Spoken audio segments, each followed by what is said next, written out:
Hi, hello everyone. So good to be Hi. back live. And we already had a few people waiting. That's always awesome. So while we give people a little bit of time to come in, I will just explain briefly what we're doing. So we will be reading each our own book during when we have a timer on the screen, and we all do that silently on mute. And then once the timer's up, we're going to come back and chat a little bit. Usually, mostly about books, but sometimes we digress. Do we just want to do a quick round of introductions, maybe this way around? And please share what you're reading. I wasn't prepared. Okay. Hi, I'm Kaylani from Kaylani Simply Me. I read a ton of YA fantasy, but also contemporary, a little bit of everything. Today I'm bouncing between From Blood and Ash and The Gilded Ones by Nina Florida.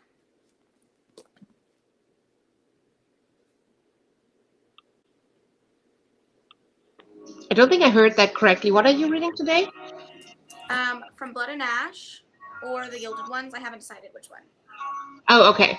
Are you starting with either one of them? So is both like a new start, or? I am 122 pages into From Blood and Ash, but The Gilded Ones is the only book that's left on my bingo TBR. So I know I need to finish this one, but I haven't started it yet.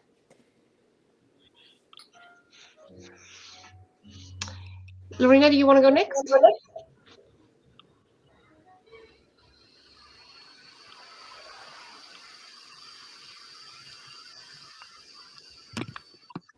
Might be having some issues, the same issues that I had. No? I think you're back, right? Can you hear us, Lorena?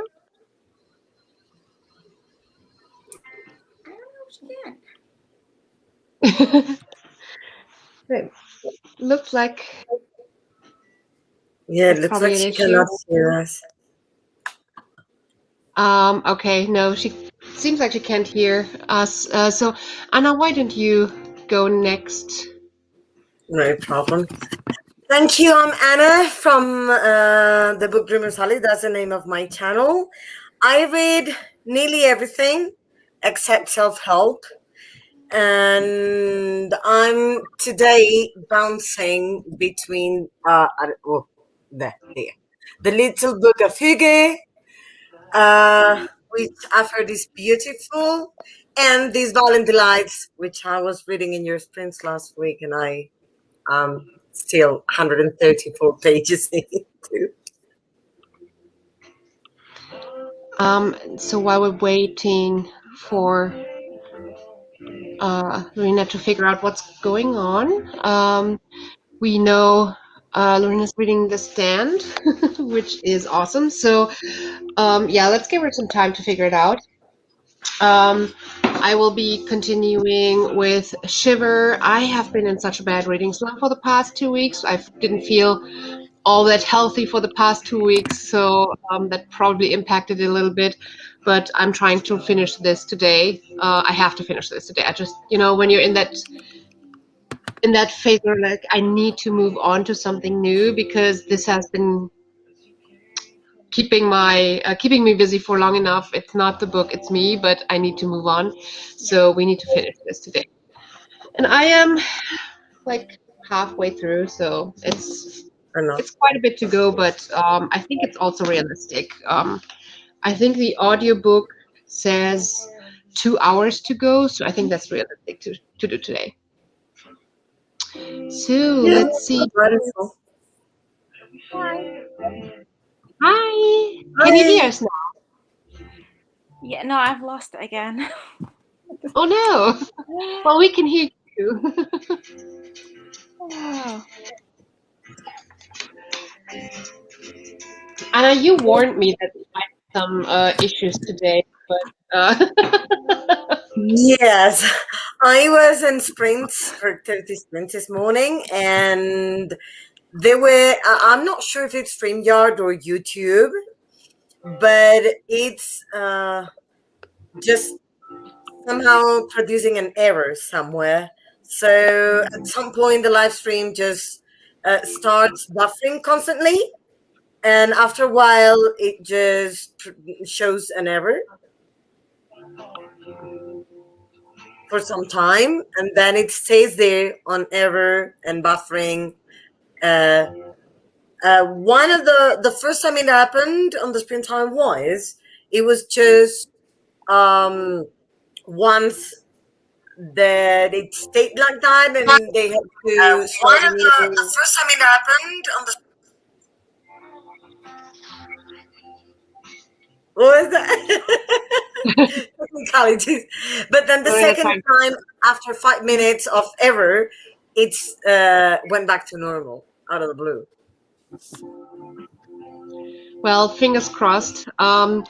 Honestly, you guys keep freezing on me. I don't know if it's on my end or if it's StreamYard, but I'm going to try and find my cable in a little bit to put the laptop directly onto the router. That sometimes helps as well. So, not our day today, what it seems like. So what is everybody else reading? I don't see people sharing what they're reading yet. But Anna is here. Hi. Um, Ready for the weekly Sunday reading? Yes, same. I need that so badly.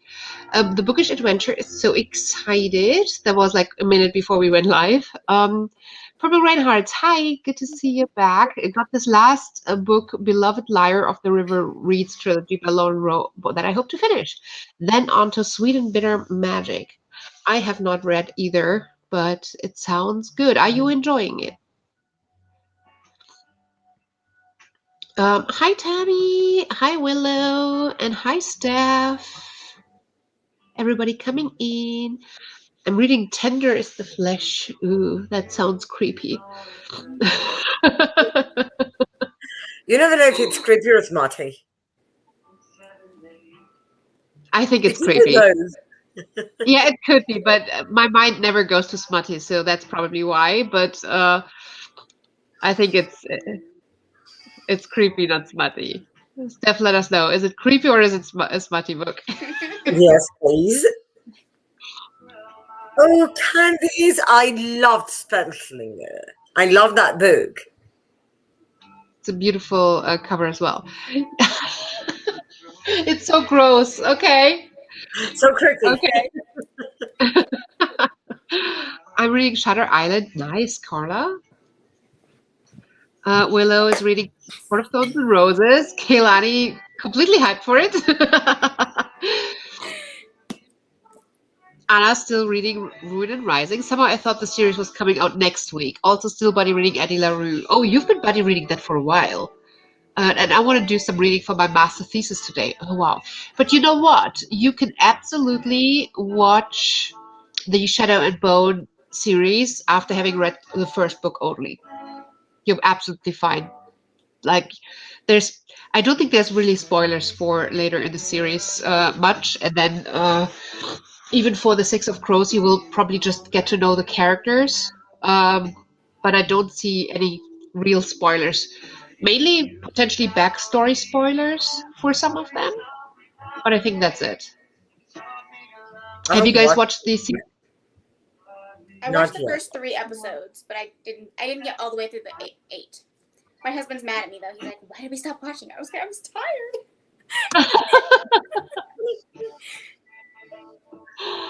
tired. Lorena, do you want to try and talk again? Can you hear us? Yeah, I can hear you now. I don't know what happened. So yeah, I'm reading The Stand. Horror and 24 on Instagram have been doing this read along, but I've like just got this like small section left, so I'm hoping to get almost done tonight if I can. Yeah, Nice.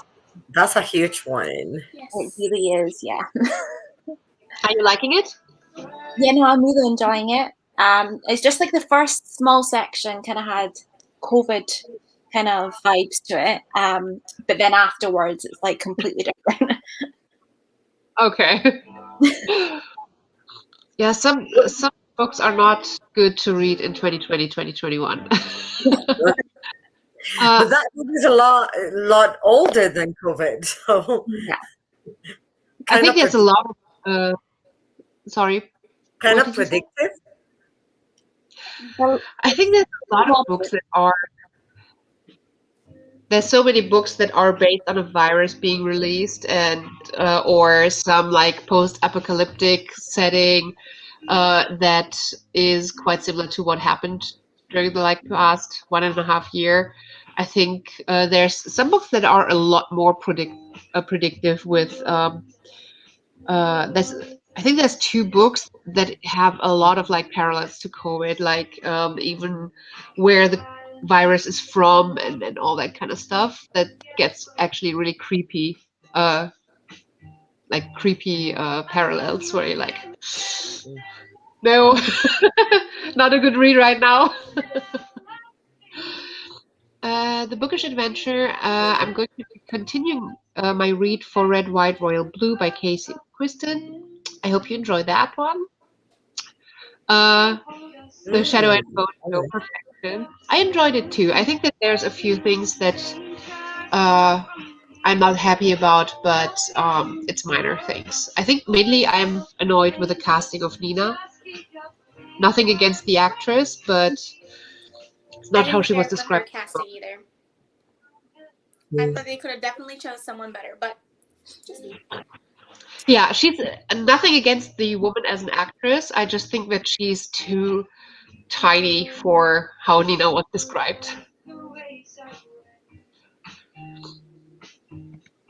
Uh, Thrifty Simplicity. Hi, lovely ladies. Planning to listen to my audiobook of The Good Wife. Ooh, that sounds good too. Someone on Twitter said that I might read a little Six of Crows for myself by watching the show. I don't really know if that's the case because it doesn't really follow the same timeline at all. No. So what you can see, so they have done a couple of things from the book, but mainly it's backstory that is being told in like a side note or in a flashback. So pretty much it is a different timeline, as Kehlani said, like a prequel to Six of Crows from a time perspective. And so I don't think that you're going to be ruining the Six of Crows storyline, but you will know the characters already when you go into reading it. So they're not newly introduced anymore. And yeah, I think it's mainly one big like backstory of two characters that is being explored in this book. But other than that, I don't think you're spoiling yourself. I think you're good with watching it after having read the first book in the Grishaverse. I love the stand. Excited to hear your thoughts. So Lorena, you have to let us know a little bit more so Steph can chat with you. Yep. And Anna Kehlani, I love your shirt. Thank you. Thank you. All the cool kids are reading. It's very true. It is. It is. So we have two more people who were supposed to be joining us today.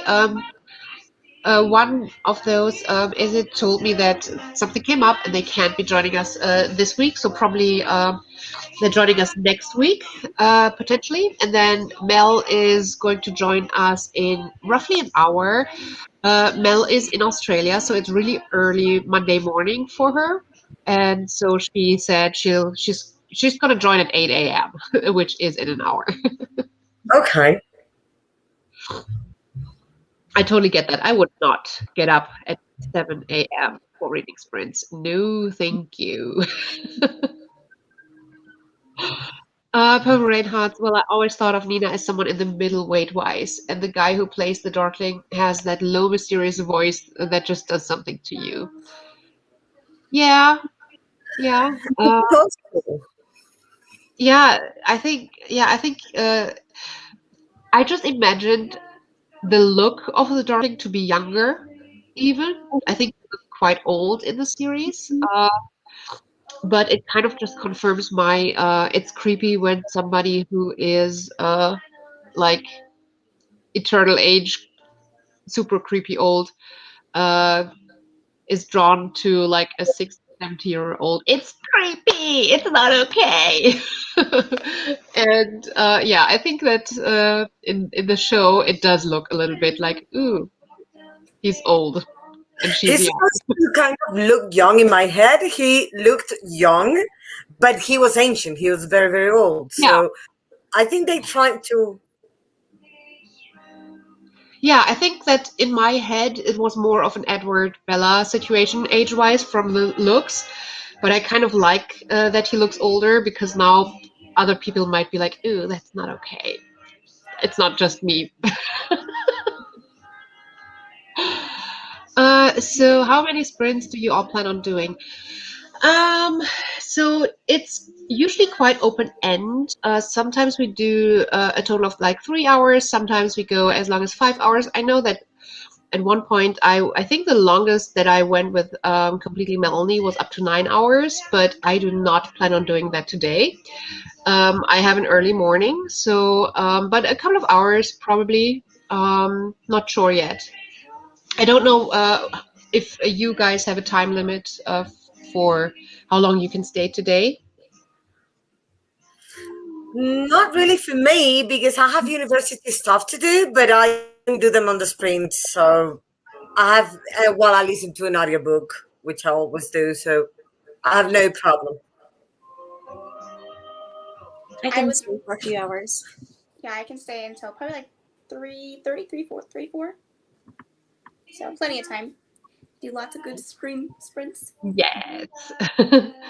And we should be getting into the first one pretty soon. I started reading The Stand and it freaked me out a bit, so I stopped, but maybe I will pick it up again. Yeah, I mean, it's just that first kind of section, like when somebody like coughed, like in the presence of other people, I'm like, oh no, they're gonna get the virus now. But like, it's such a small section compared to how big the book is, and then it's like very different from obviously what's happening like in this past year. Um, yeah, it's just a small part, I'd say, but yeah, it's definitely one of those ones you should read when you're comfortable, kind of reading that. That's good to know. Um, it's something that I probably will pass on for now, but definitely want to read later.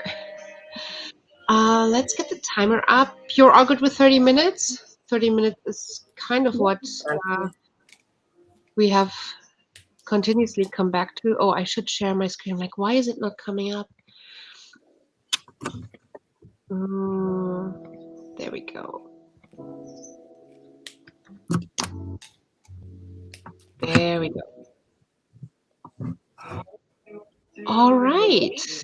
So if you're all ready to read, I'll say see you in 30. Happy reading, everyone. Happy reading. Reading.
And we're back.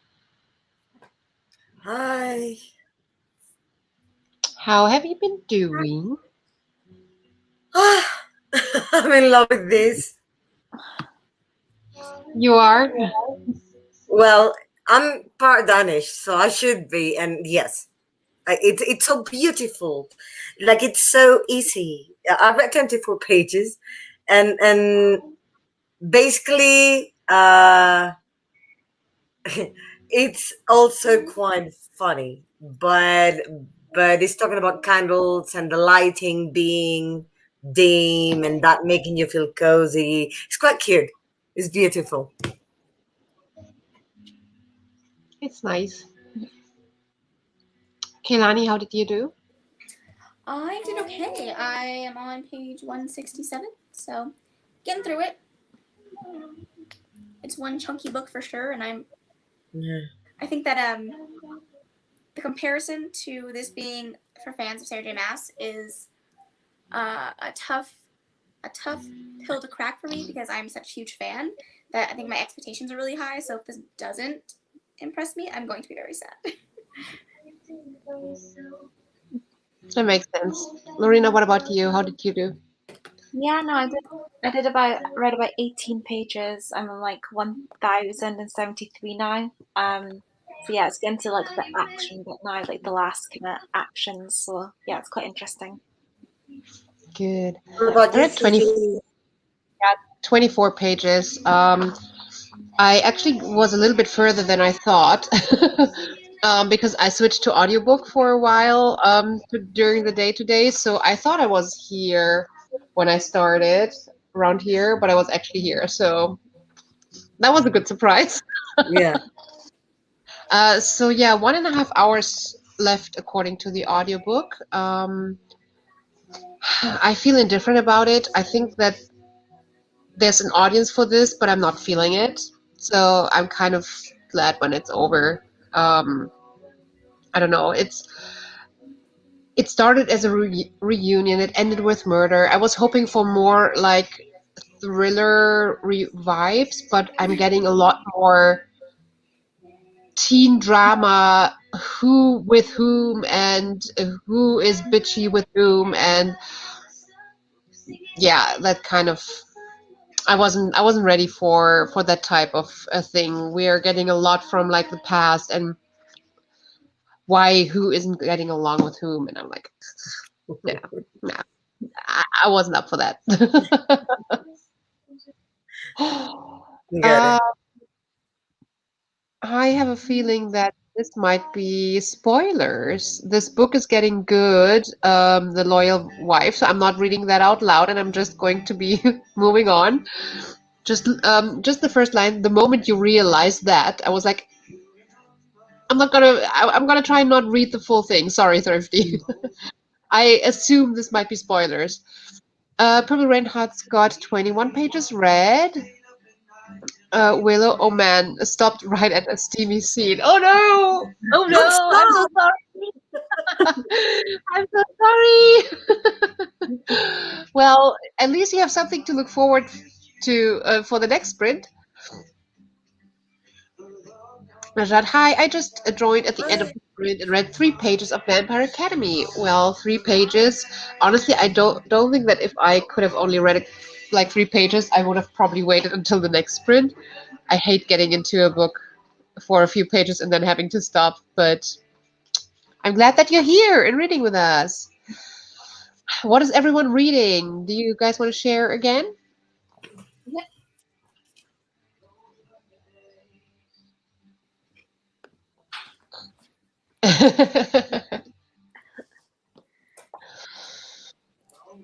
I needed coffee. I almost finished one of the 2 texts I wanted to read today, so I'll continue the next sprint with it. After that, I'll do some pleasure reading. Yes, up for pleasure reading. So Anna, you need to do some work as well, right? You can't just do pleasure reading today, No, Anna. I have to do an assignment An assignment. for Ooh. uni. Yeah, I have to finish it. It's already started, but it was for tomorrow. But suddenly, I have more work than expected tomorrow. 3 more hours of work. So I have to make up for those, and I have to finish my assignment tonight.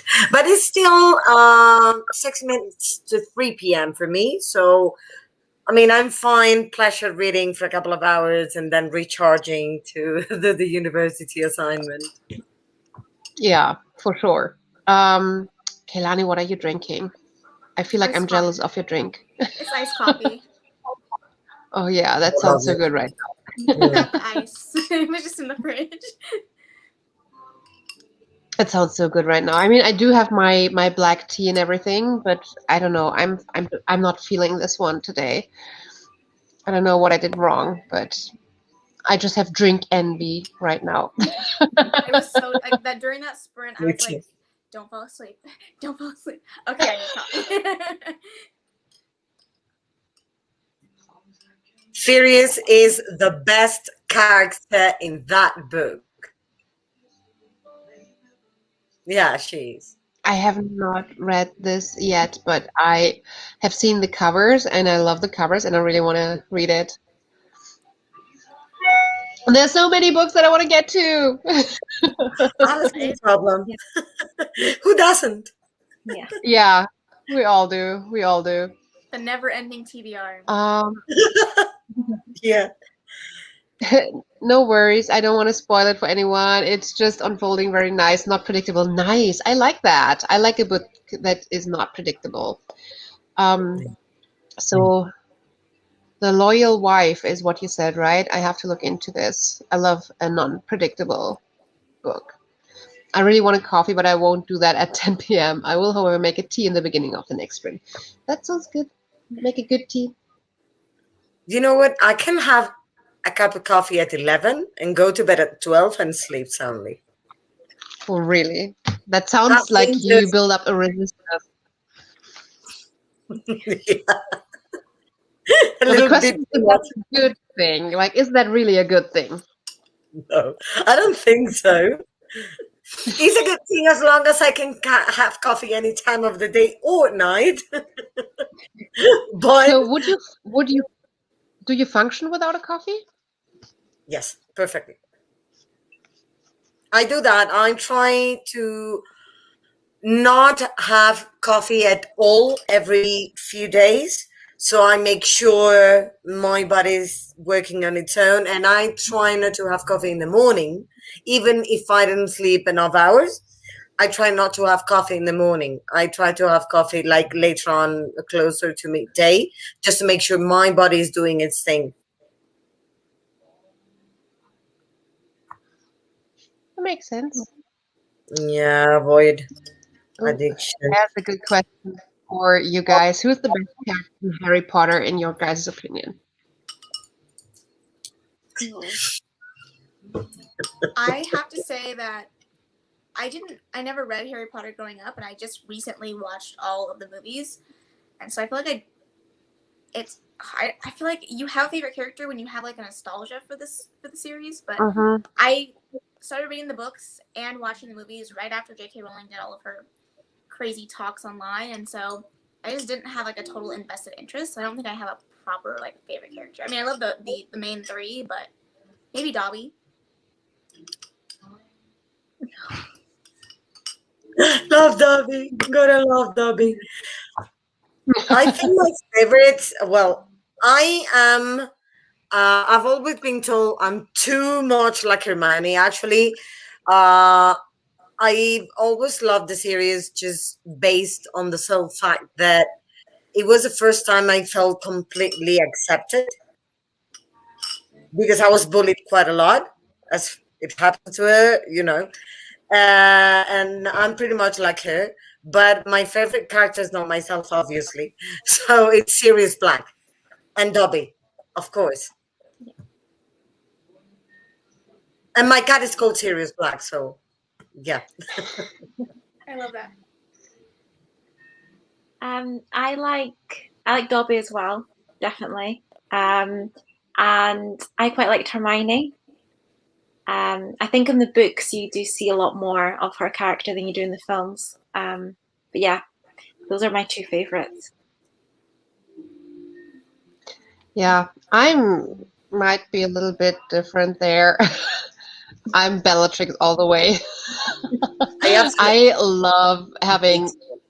like, I feel like this is one of the best written characters in the book because she's so different and she is so, like, I don't know. I just love what vibe she brings to the whole thing. And I think that she's one of the most like villainous villains. Like you get a villainous vibe from her, not only because she's like, oh, I'm a villain now. Like she feels it, like she lives and breathes it. And I think that's so hard to write a villain that is really a villain from the core because they're driven from like something and not just because they got their heart broken once and now they're evil. Um, so I like that. I like Bellatrix a lot. I do have to say that I have some nostalgia with the books, but I was so annoyed with the main characters throughout the season. I love the book still, but I was so annoyed. They were spoiled brats in a lot of ways. They just got away with stuff that they shouldn't have gotten away with. It's like they're being told, don't do that, and then they do it anyways, and then they get rewarded for it, and that annoyed me so much. So there were a lot of characters playing a part in that dynamic. And since reading it for the first time, I have always wished to read a proper book that lays out the events from a completely different perspective. Like I'm not talking like from Draco's perspective, but maybe one of the unseen Slytherin kids that is conflicted because their parents are following the Dark Lord, and but they're getting some different teachings in school, so they're very conflicted. What side, like, how do I choose a side in this?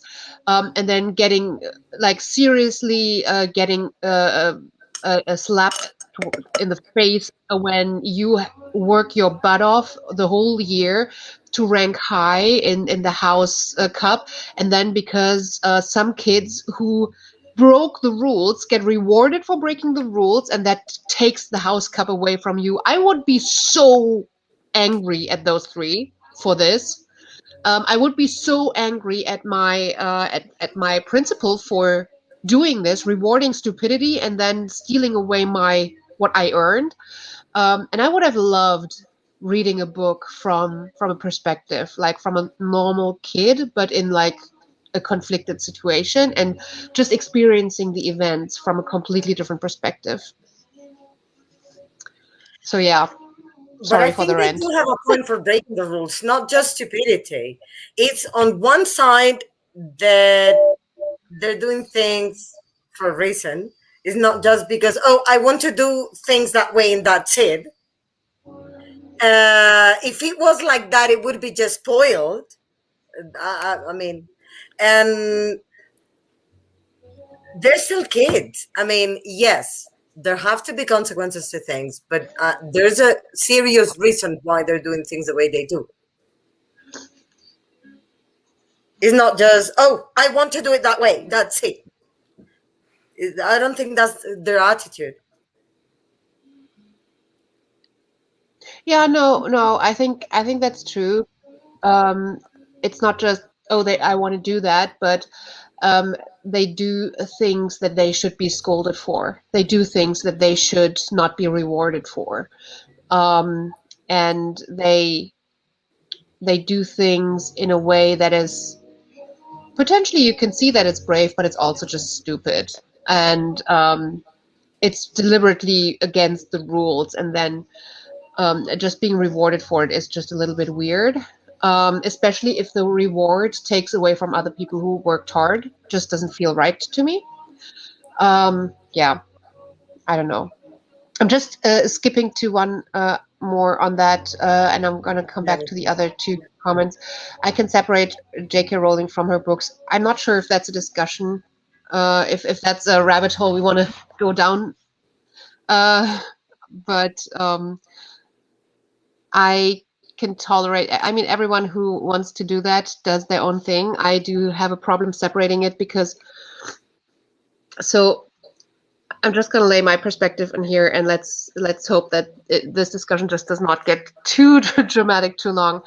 I think I have an easier time separating art from an artist if you can separate, and if the artist is able to stop putting their views and their viewpoint and their beliefs into their art. And I think that in some cases, when we're talking about for example, an author who's rude to fans or who has made some weird statements, I think that I would be able to separate the art from the artist there, because this rudeness does not translate to into the books. With J.K. Rowling, however, I do feel a lot of the world views and a lot of the things that I cannot agree with, starting from like racism over like there's a lot of underlying tones that spill into J.K. Rowling's books, and at that point I am having an issue with separating the art from the artist, because it's a covered way of propaganda in a way. I mean, I know that taking it a little bit far, but it's the direction that I feel it goes into when an artist puts their views and their beliefs into their art. Then separating There's it does not. these days that we were talking about Latin American writers, the Peruvian you told me about, Mario Vargas Llosa. He's a right-wing extremist, not nice at all, politically speaking, personally speaking, but you never see a speck of that on his books. He writes masterfully, and you never see his political views whatsoever in his books. Never. That's why I still read him. I think it comes down to like a comfort level, and what you as a person are willing to tolerate. And I think that that's going to be different for every single person that's making the decision on whether or not you can separate art from artist. And I have no problem doing it. I didn't get rid of any of my Harry Potter books. Like, I didn't stop watching the movies. I just don't promote her on my channel because I don't want anyone else that does feel hurt by whatever their feelings are on the situation. I don't want them to feel like I promote that, and that's something that I think is okay to be talked about. So I think that, especially from when you have a platform where people are watching you and the decisions that you make, I think that's important to keep those things in mind. But also, if you don't want to separate yourself from the fan base, because Harry Potter is a huge fan base, then I can totally see why that's hard for a lot of people. A lot of it is nostalgia, and people grew up on this, and it's part of their childhood, part of who they are. So it's a tough situation. I know, and it's happening right now with a ton of people. I know Emily Duncan is going through a whole bunch of backlash on her Twitter, and I was just recently talking with one of my subscribers about James Dashner when he went through his whole sexual assault situation. And so it really, I think it's based on comfort level and what you're willing to tolerate. And that's completely based on you. And I don't think anybody else should judge you for making a decision that they wouldn't necessarily make. Yeah, I do agree with you, Tis. I mean, there are things happening, and that's why I don't promote it, for example, anymore on my channel either. But then I'm not going to get rid of those books. I mean, I even get new merchandise, but not official one. So I got a mug, one of these color-changing, revealing mugs of the map, the Marauders map, but I got it from an independent store, not an official merchandise. So I get it for myself because I really love it. Again, first time in my life, and I was around 20-something when I read Harry Potter, because there was already all the films, nearly like 5 films released. And I really want to hold on to that fact, to that feeling of I'm represented in a book and I'm accepted in the book, so it can happen in real life. I'm not going to let that go. No. And my cat I'm not going to change his name. I still love Sirius. Yeah, on that note. Sirius is an underrated character. Sirius is such an underrated character. That's- Lorena, any thoughts from you on this, Lorena? Yeah, no, I mean, I agree what everyone said. It's, I suppose, down to people's like kind of personal choice. There is, I think, the thing with J.K. Rowling is there is that nostalgia for everyone, because a lot of people grew up reading it. I did as well, so you have that nostalgia for it. I still have my books, but I'm not gonna like buy anything new from her and like put any more money into it. And I'm not gonna like promote her on my channel either. I'm not, yeah, because like you said, like I don't want to make other people feel like I'm putting that view out there. So yeah, I think it does come down to like your personal kind of preferences, but with J.K. Rowling, it definitely is a nostalgia thing for a lot of people. I think they're finding it hard. Yeah. And I think you cannot take nostalgia away from people ever. And I think that for me personally, it probably wasn't as hard with the books because, as I mentioned, I don't feel a lot of love for the main three. But I found my home in Slytherin. It helped me through a lot mentally to realize that I'm not that it's okay to be driven and ambitious and proud of what you're achieving, and a lot of the traits that come with Slytherins as well. It felt like it gave me a home when I found like a community of people that were like this and were like, okay, there's nothing wrong with me, I'm just different that way. And that's kind of what being a Slytherin gave to me, and I totally understand that this is something that you can and shouldn't take away from people. But then again, I think that everybody who has this nostalgia or has something that they love about it, I don't need to promote the book to them. So I can stop promoting and talking about it, because I think that I would not want my son to read these things, because now, having read a few parts and having critically looked at some parts, I can see how her beliefs have been going into the book at a lot of places. So I would not want my child to be exposed to that kind of thinking now. But I think that's something completely different than wanting to take away somebody's nostalgia, because that's not happening. Again, that comes down to personal preference, like what you choose to do with that information. And so I know I talked to a lot of people that have like Harry Potter tattoos, and they're like, oh, I want to get it removed. I'm like, why?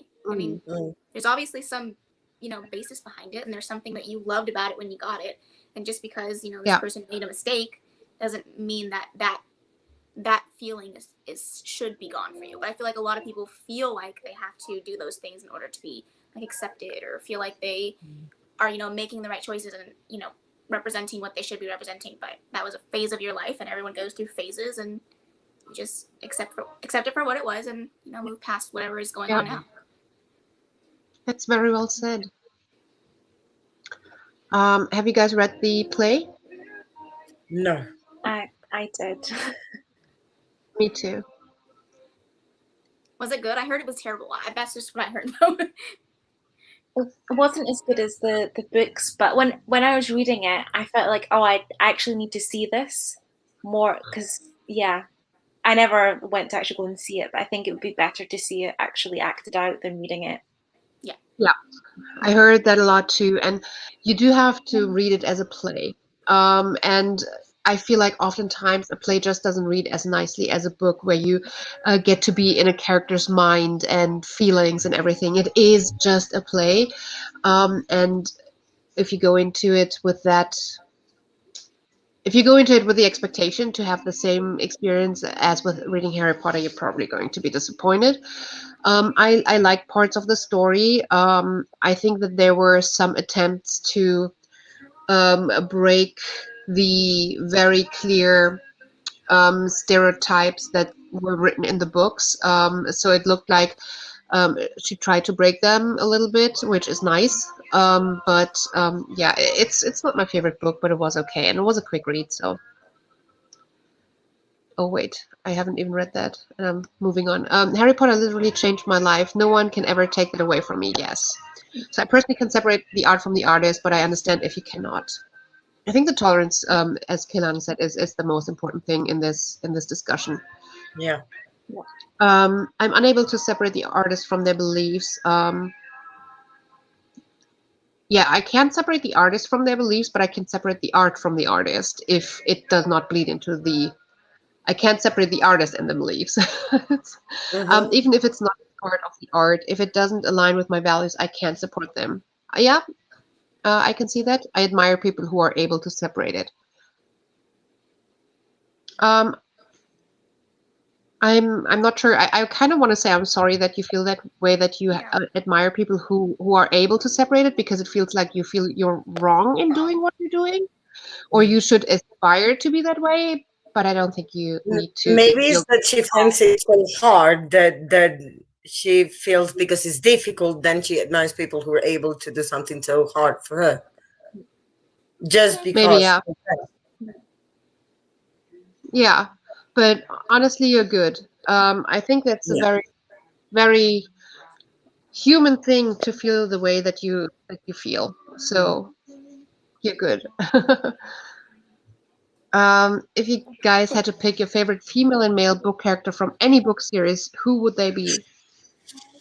Ooh, that's a tough question. From any book. Do they have to be in the same book, or can they be two different books pulling them together as your favorite characters? I'd say different. Different two. You can do different books. Okay.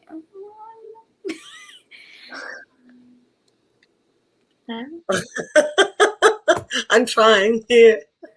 I think that no one will be surprised, but my favorite male character is Rhysand, but my favorite female character is Bryce. Both Sarah J. Maas books, not surprised here, but different characters in each book.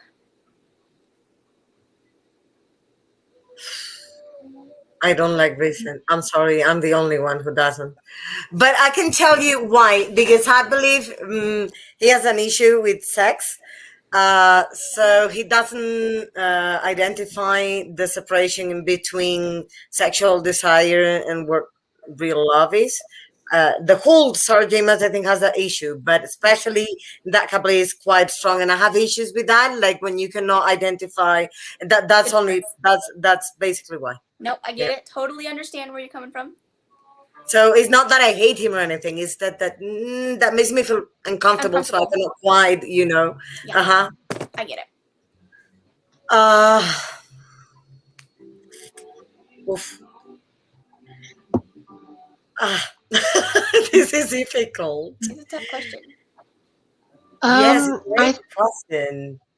Yeah, so I had to look at my favorite shelf. I mean, luckily, I have I'm on very, it. very well, I have books, but I think it would have been easier to answer what my favorite books are than my favorite characters. But I think I can narrow it down now. So I think my favorite female character is Shallan from the as Stormlight Archive by Brandon Sanderson. I love Shallan's story arc a lot.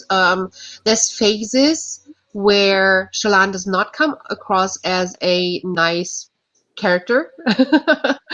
But I love the story arc, and I love tidbits of Shallan and some parts of the development. I'm like, yes, girl, go. And then my favorite male character probably is Matt in The Wheel of Time. Also completely underrated from my perspective. There's a lot of really, really amazing characters in The Wheel of Time, and I admire this series so much for being that diverse and that different and that empowered, especially for being written such a long time ago. I'm like, why didn't we learn from this and have already written this diversely and this empowered 20 years ago? He proved it was possible. But Matt is also a character that you, I think, love to hate in the beginning because he's just stupid and a cocky little boy that just goes around pranking. But at one point, I just fell in love with him. I just enjoyed reading. Like, he wouldn't be book boyfriend material. He's just the kind of character that you're like, oh yes, this is going to be fun to read. So did you find one? I think I have too many favorite males. Females, okay. I'm sure you're not going to know this trilogy. There's something called Red Queen trilogy, not the Red Queen, that Red Queen, no. The Red Queen trilogy by Juan Gomez Jurado, the Spanish thriller writer. And the main female character is called Antonia Scott, is actually half English. She's one of the, she's this badass but not badass strong female character. She's supposed to be one of the most intelligent people in the world, and she received a training to be able to solve cases quicker than anyone else anywhere. And that made her also dependent on two different drugs, which have two opposite effects. But her character starts the book by saying, Antonia was in her 3 minutes, the 3 minutes she would allow herself to think of suicide every day. And you're hooked through that. So that's the beginning of the first book in the trilogy, and you're like, whoa, I need to know why and what's happening here. She's amazing. Lisbeth Salander from Millennium is, she's more punk, but she's on the same side, you know? And I could say Alex Stern from Ninth House, but she's a literal copy to me from Lisbeth Salander in Millennium. She's just a control copy, control paste. There's nothing new in her. She's taken from Lisbeth Salander. Actually, Lisbeth is more interesting, I would say. And males, one is Edmund Dante, the Count of Monte Cristo. That character is way back. He's brilliant. He's brilliant. And one, another one I would say is Daniel from The Shadow of the Wind. It's so cute, so beautiful, and he's real. He's a coward, but he realizes he's fighting against that. I mean, I can relate to that feeling, and says it from the Mistborn trilogy. Those are some good ones. He's the best. Sorry, I couldn't stick to one. Lorena, did you find? Yeah, so for favorite female character, I'd say from Eleanor Ferrante's Neapolitan Quartet series. I don't know, not that many people have read it, but one of the main characters, Leela. I'd say she's my favorite. It's written from the perspective of her friend Lenu, and it's like their lifelong friendship across 4 books. But Leela is very imperfect, which is what I really like about her, and also like how she kind of overcomes like the difficulties, because it starts off in the 1950s in Italy, in a very like poor neighborhood in Naples. So yeah, I like that she's imperfect, and like what she overcomes. Yeah, I'd say she's one of my favorite female characters. And then male characters, probably like my favorite book is The Alchemist. Like my all-time favorite book is The Alchemist. So probably Santiago would be my favorite male character. Kind of just seeing him go through that journey in the book, and kind of how he changes. Yeah, I'd say those 2. Awesome. Let's try and get through these comments so we can get into the next reading sprint. I mean, there's a whole theme. What happens there? I mean, people who have jobs. So people not go to the theme park. Yeah. I think if you're starting to be worried about people, about um, really difficult. I think I'm hearing you um, double. Oh, and myself. Let's see if it's me. I'll mute. I think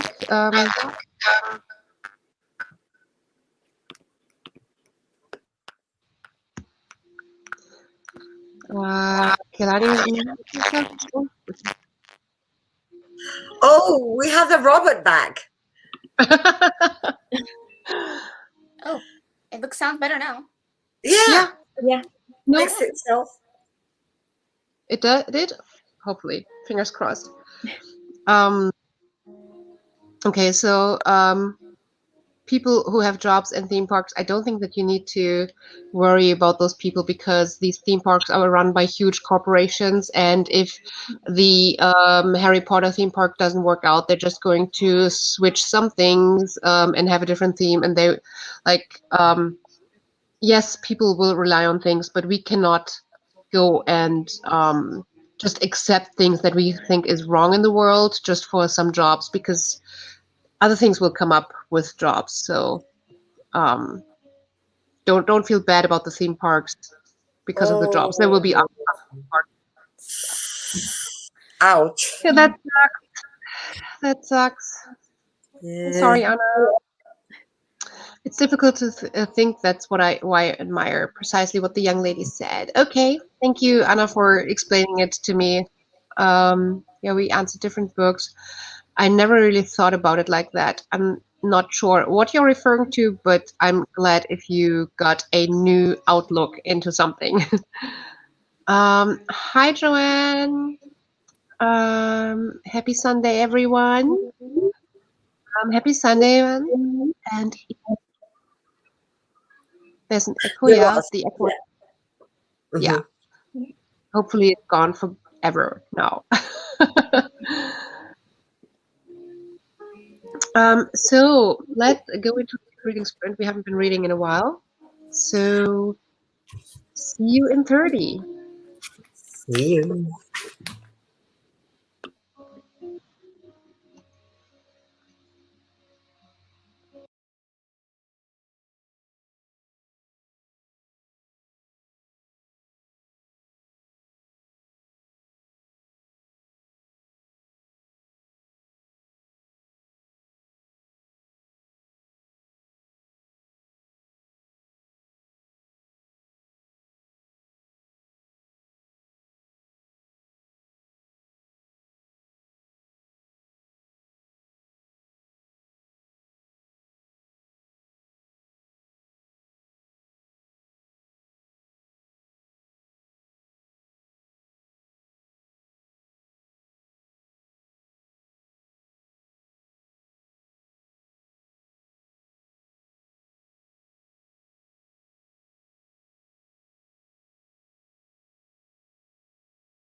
They're not good. Oh, this ring is annoying me. Need to switch that off. How did everyone do? Yeah, I did well. Read about 30 pages, which is good. That's I'm good. excited to see how it ends. 23 pages for me, and I'm in love with this thing. How much more do you have to go? Oh, I started today during the sprints, so I'm on page 47.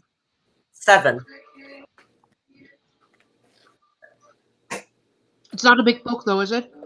No, it's 221. Enjoy your meal. Thank you. Kelani, what about you? How did you do? Another 51 pages down. Wow. So now I'm at 219.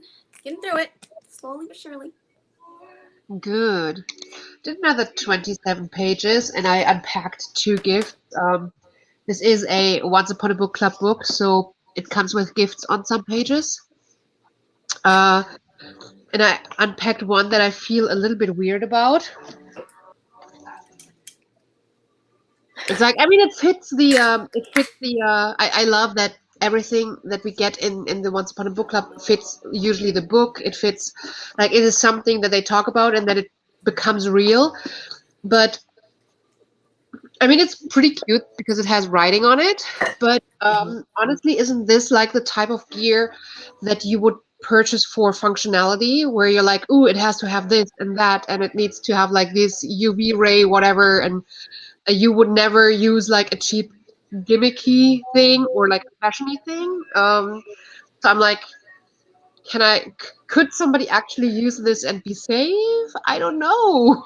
So what's the point of this? Isn't that a snowboarding? Yeah. Yeah. And they are like all professional snowboarders in this, so it completely fits. But I don't think that anybody would actually use this. Yeah, that's a bit of a For COVID, actually, to avoid the eye, I'm being honest. It's better to use transparent ones, of course, but Yeah, this is dark. I'm security not goggles. walking around like this. Let me show you mine. No, this is like, if I would walk around like this in a city, I don't think. Yeah, that makes sense They're if not it's that big, transparent. and they're transparent. Yeah, that's So how for I look. anybody just joining us right now, yeah, this is who we are.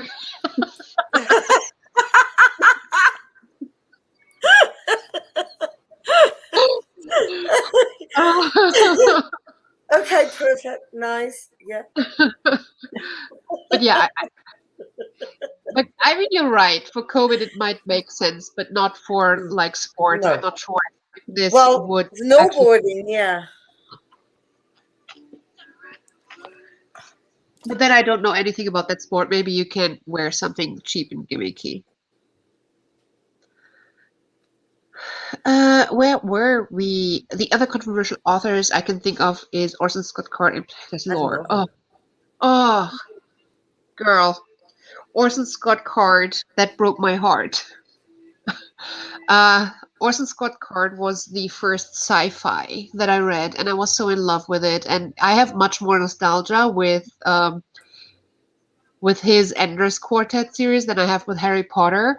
And when it came out how homophobic and how racist he is, I was like, oh shit. Like, I can't support that at all. But also, I love the Ender Quartet so much.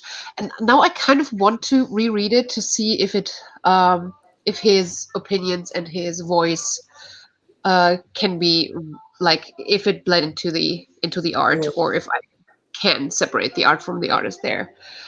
I don't think I've read anything from Pittacus Lore. What Neither. have you guys read anything from either of them? No. No. Oh, Pittacus Lore is I am number 4. Oh, I haven't read it. I haven't read it, but I did watch the movie. I'm not sure it's a great adaptation, but Well, I haven't watched the film either because I normally refuse until I've read the book. But now, if I get the book, it will be secondhand. well, Yeah. I didn't even That's know it was a perfect. book until I started working. I work at a bookstore, and so like I didn't realize it was a book until I started working there. So I'm like, all these Yeah, years, same I thing. watched that movie years and years ago. I didn't even know. Yeah, I was at the bookstore one day and I was like, "Oh, that's a book." Yeah, get it. It's crazy to think how many adaptations there are.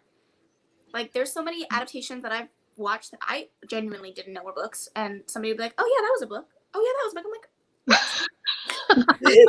Now, what I do is somebody tells me about a film and I go to the internet and find out the name of the book. Like, Yeah. first thing I do is like, where's the book? mm-hmm. What Yeah. are you Because eating, I know Cece? there's going to be. Kimchi. I'm always eating kimchi. And right now it actually helps clear my nose. I had a different, I bought this tub yesterday, but it has a weird, like honestly, I go through so much kimchi in the week. But this has a weird hotness to it, you know, when it doesn't, with this one and the one that I'm used to, it's like it has some hotness once it touches your tongue, and then it kind of goes away, and that's the hotness that also clears your nose.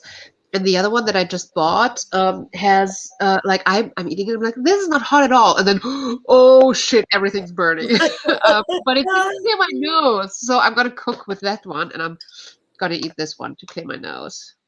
But I yeah, am not a kimchi fan. I have tried.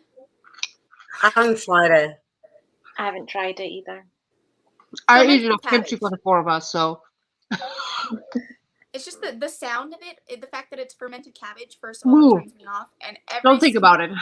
Yeah, I know. But every single one that I've tried, like I've tried sweet kimchi, I've tried spicy kimchi, I've tried like specific flavored kimchi. Every single one I've tried, I cannot get on board. Is there one that you recommend? Well, if you haven't have tried so much and you don't like it, you just don't like it. I think it's an It's acquired not for taste. everyone. I haven't. I hate tried fish, many. so I don't eat anything that comes from the sea. I hate that taste so much, and there's so many people who love it. So people are just different. Everybody has their thing. I mean, I get it. But yeah, I eat a lot of kimchi. It's actually at one point I started I started eating some kimchi when we went to like Korean restaurants as a side dish and stuff, and I enjoyed it. And I enjoyed when they cooked with kimchi, but I didn't eat it as much as now. And then at one point I was like, I feel peckish. I need to snack on something, but I also don't want to eat calories. I was browsing at what I can eat that has very, very little calories. And I was like, ooh, okay, 30 calories on 100 grams. I can eat that. Whoa. Yeah. Sold. Exactly. So that's how I started snacking on it. You just have to be aware that a lot of brands, I get kimchi a lot. So this is not the brand that's in here. I actually get a lot of kimchi right from the restaurants that make it, and then just put it into the small tubs that I can hold. And you have to be wary that you don't get them to be too salty, because then it's not good for your health, because you just put so much salt and then your body just like all the water. Yeah, your But kidneys. But yeah, see, my nose is clear again. I can breathe, so that's good. Therapy with kimchi. Exactly. Good book. Good book. Oh, I need to read that so desperately. Have you guys read it? I read it. I've avoided reading it because I think it's going to be like a 3-star meh. I thought so too. I Why? read it, and people had been like such hyped it up so much, and especially for me, if it's black cast, with a Black author, I have a hard time picking those books up because I'm afraid that I'm not gonna like them, and those are the ones I should be liking, you know. And I was like halfway through, and I'm like, what? Why am I not feeling like I love this? And then I got to the end, and I was like, now it all makes sense. I really enjoyed it. That's good. I'll have to give it a try. But I get what you're saying. You want to read it. There you go. But I get what you're saying. It's pretty much set up in a way that you feel like just because of who wrote it and what it's about that you cannot not like it, and that is so much pressure.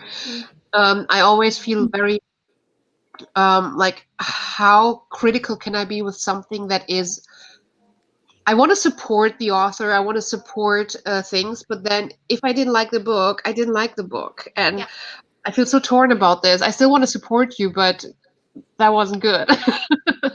Like, but how do you do that, you know? It's like, I feel that way a lot about books, especially books that, you know, are supposed to have good representation. So like LGBTQI plus books, any type of BIPOC author books, because it's not a saturated market. So when the books aren't good, it's like, damn, that sucks. But like, I'm not gonna lie to you and say I liked it. Like, I just didn't like it. I feel you so much on that. Have you read These Violent Delights already? Any of you? I did read it. I have. Okay, because you mentioned the rep, and I think this rep is a tiny bit cartoonish. If you I don't think that you're the only one. I read this with a friend, and we had a hard time getting through. I think the pacing is weird. I think that the characterization is a little bit off, but I ended up giving it a 4-star, not really because I enjoyed the book my enjoyment wasn't there, but my my respect for what the author did based off of the fact that it was a retelling and the writing was really pretty was the reason why it was rated so high, but I can see why you're struggling with it. I'm loving it. I mean, I'm loving the book itself. I have no problem when there's slow pacing and then something happens and then slow pacing. I have no issue with slow things at all. I'm loving the pace. I'm loving the writing style in itself. I'm loving how dark it is. I think Shakespeare has to be heavy. And if it wasn't as heavy as it is, it wouldn't feel like a Shakespeare retelling. I think it's perfect on that side. The only thing I have an issue with is how the trans rep is supposed to have. It's kind of cartoonish or cartoonized, if you want to call it like that. I don't know. It's like made a little bit caricaturesque. What did you think, Cece?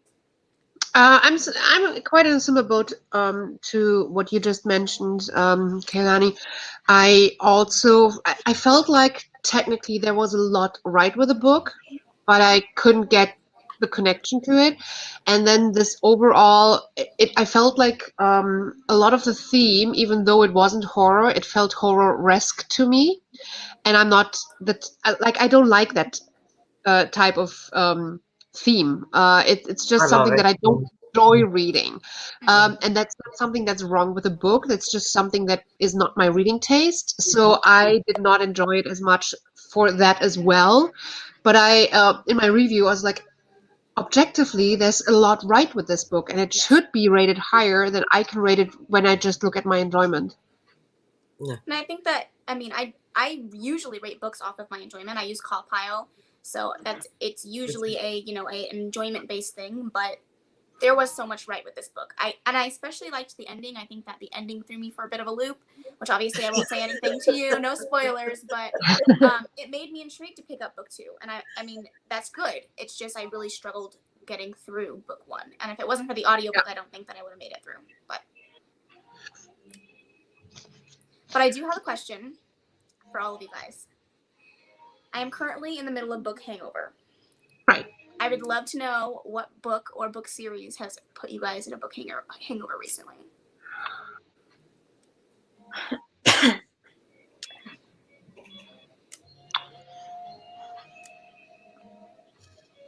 see all the wheels spinning. Yeah. I've really had book hangover for quite a while. Mm. Yeah, and I'm starting to get better at just kind of DNFing books that if I'm just not in the right mood, put them aside. Otherwise, I know it's going to be like, yeah, awful. But yeah. I mean book hangover in a good way, not in a bad way. Like, not like you DNF'd it, but like I just read a 4-book series that I literally binge read them in 2 days. I was up till 5 a.m. on Friday, just like reading these books. And now that it's over, I'm like, what do I do with my life? The Night Circus. The Night Circus. Ooh, that's a good one. That was the last one that did that for me. It was a dream. I'm atmosphere driven. I'm not character driven or plot driven. So you can imagine, I opened the Night Circus and I was in. Yep. I knew it was going to be one of my all-time favorites. Yes, indeed, it was. It was my latest book hangover, I think, a couple of months ago. I don't think that I have experienced book hangover in this extreme, like, oh my gosh, it's over. I don't want it to be over. Please don't let it be over. I need to get back into that world. Not that like badly, because there's on my TBR always so many books that I look forward to as much as I just enjoyed. So I don't feel it that much. But when I changed the definition of book hangover a little bit to something that lingered with me so long that I had a hard time getting into a new book, not just because it was because I was it felt bad that it was over, but because I couldn't let it go, because I was still thinking about parts, because nothing could compare as much. That was definitely Yellow Wife. Yellow Wife threw me. Oh, Yellow Wife was.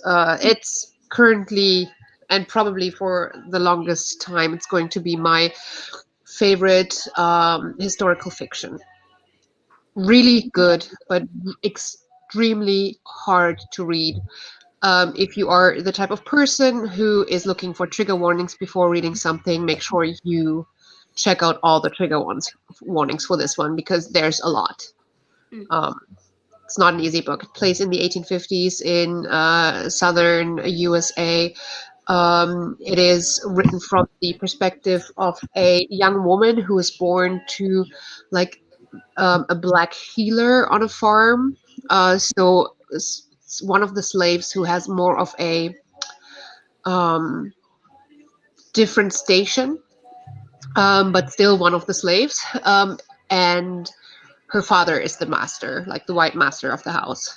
So she has some privileges, but the sister of the master hates her guts, and as soon as she gets the opportunity, she sells her off, and she pretty much gets into one of the worst jails, and then um, lives in the household of the jailer and just gets to see a lot of heavy stuff. And what I loved about this book is that, first of all, it was written by a black author.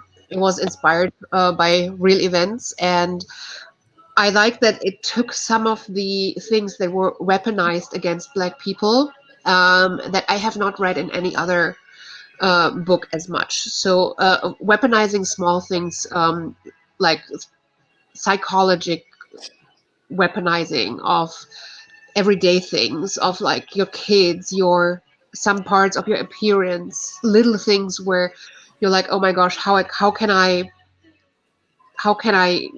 deal with this? And yeah, it wasn't easy, but yeah, that lingered with me. I had a hard time going into a light-hearted book after being like, how can I live my life when this happened, kind of deal. You've read Kindred, haven't you? What? Kindred. I have no idea, but I cannot understand the title that you're just saying. Kindred by, I think Octavia it's, Butler. yeah, Octavia Butler. Oh yeah, I have not read Kindred. I have read the Pattern Master series by Octavia Butler. I love You're going Octavia. to like Kindred. Yeah, I know I'm going to like it. I'm reading another one of the. I pretty much read one Octavia Butler a month right now, and I love these. I love Octavia's books. Yeah. They're different. Yeah, I love that one for sure. Did you think of one? Yeah, so in January, I read No Exit. So it was like the first thriller that I picked up in a really long time.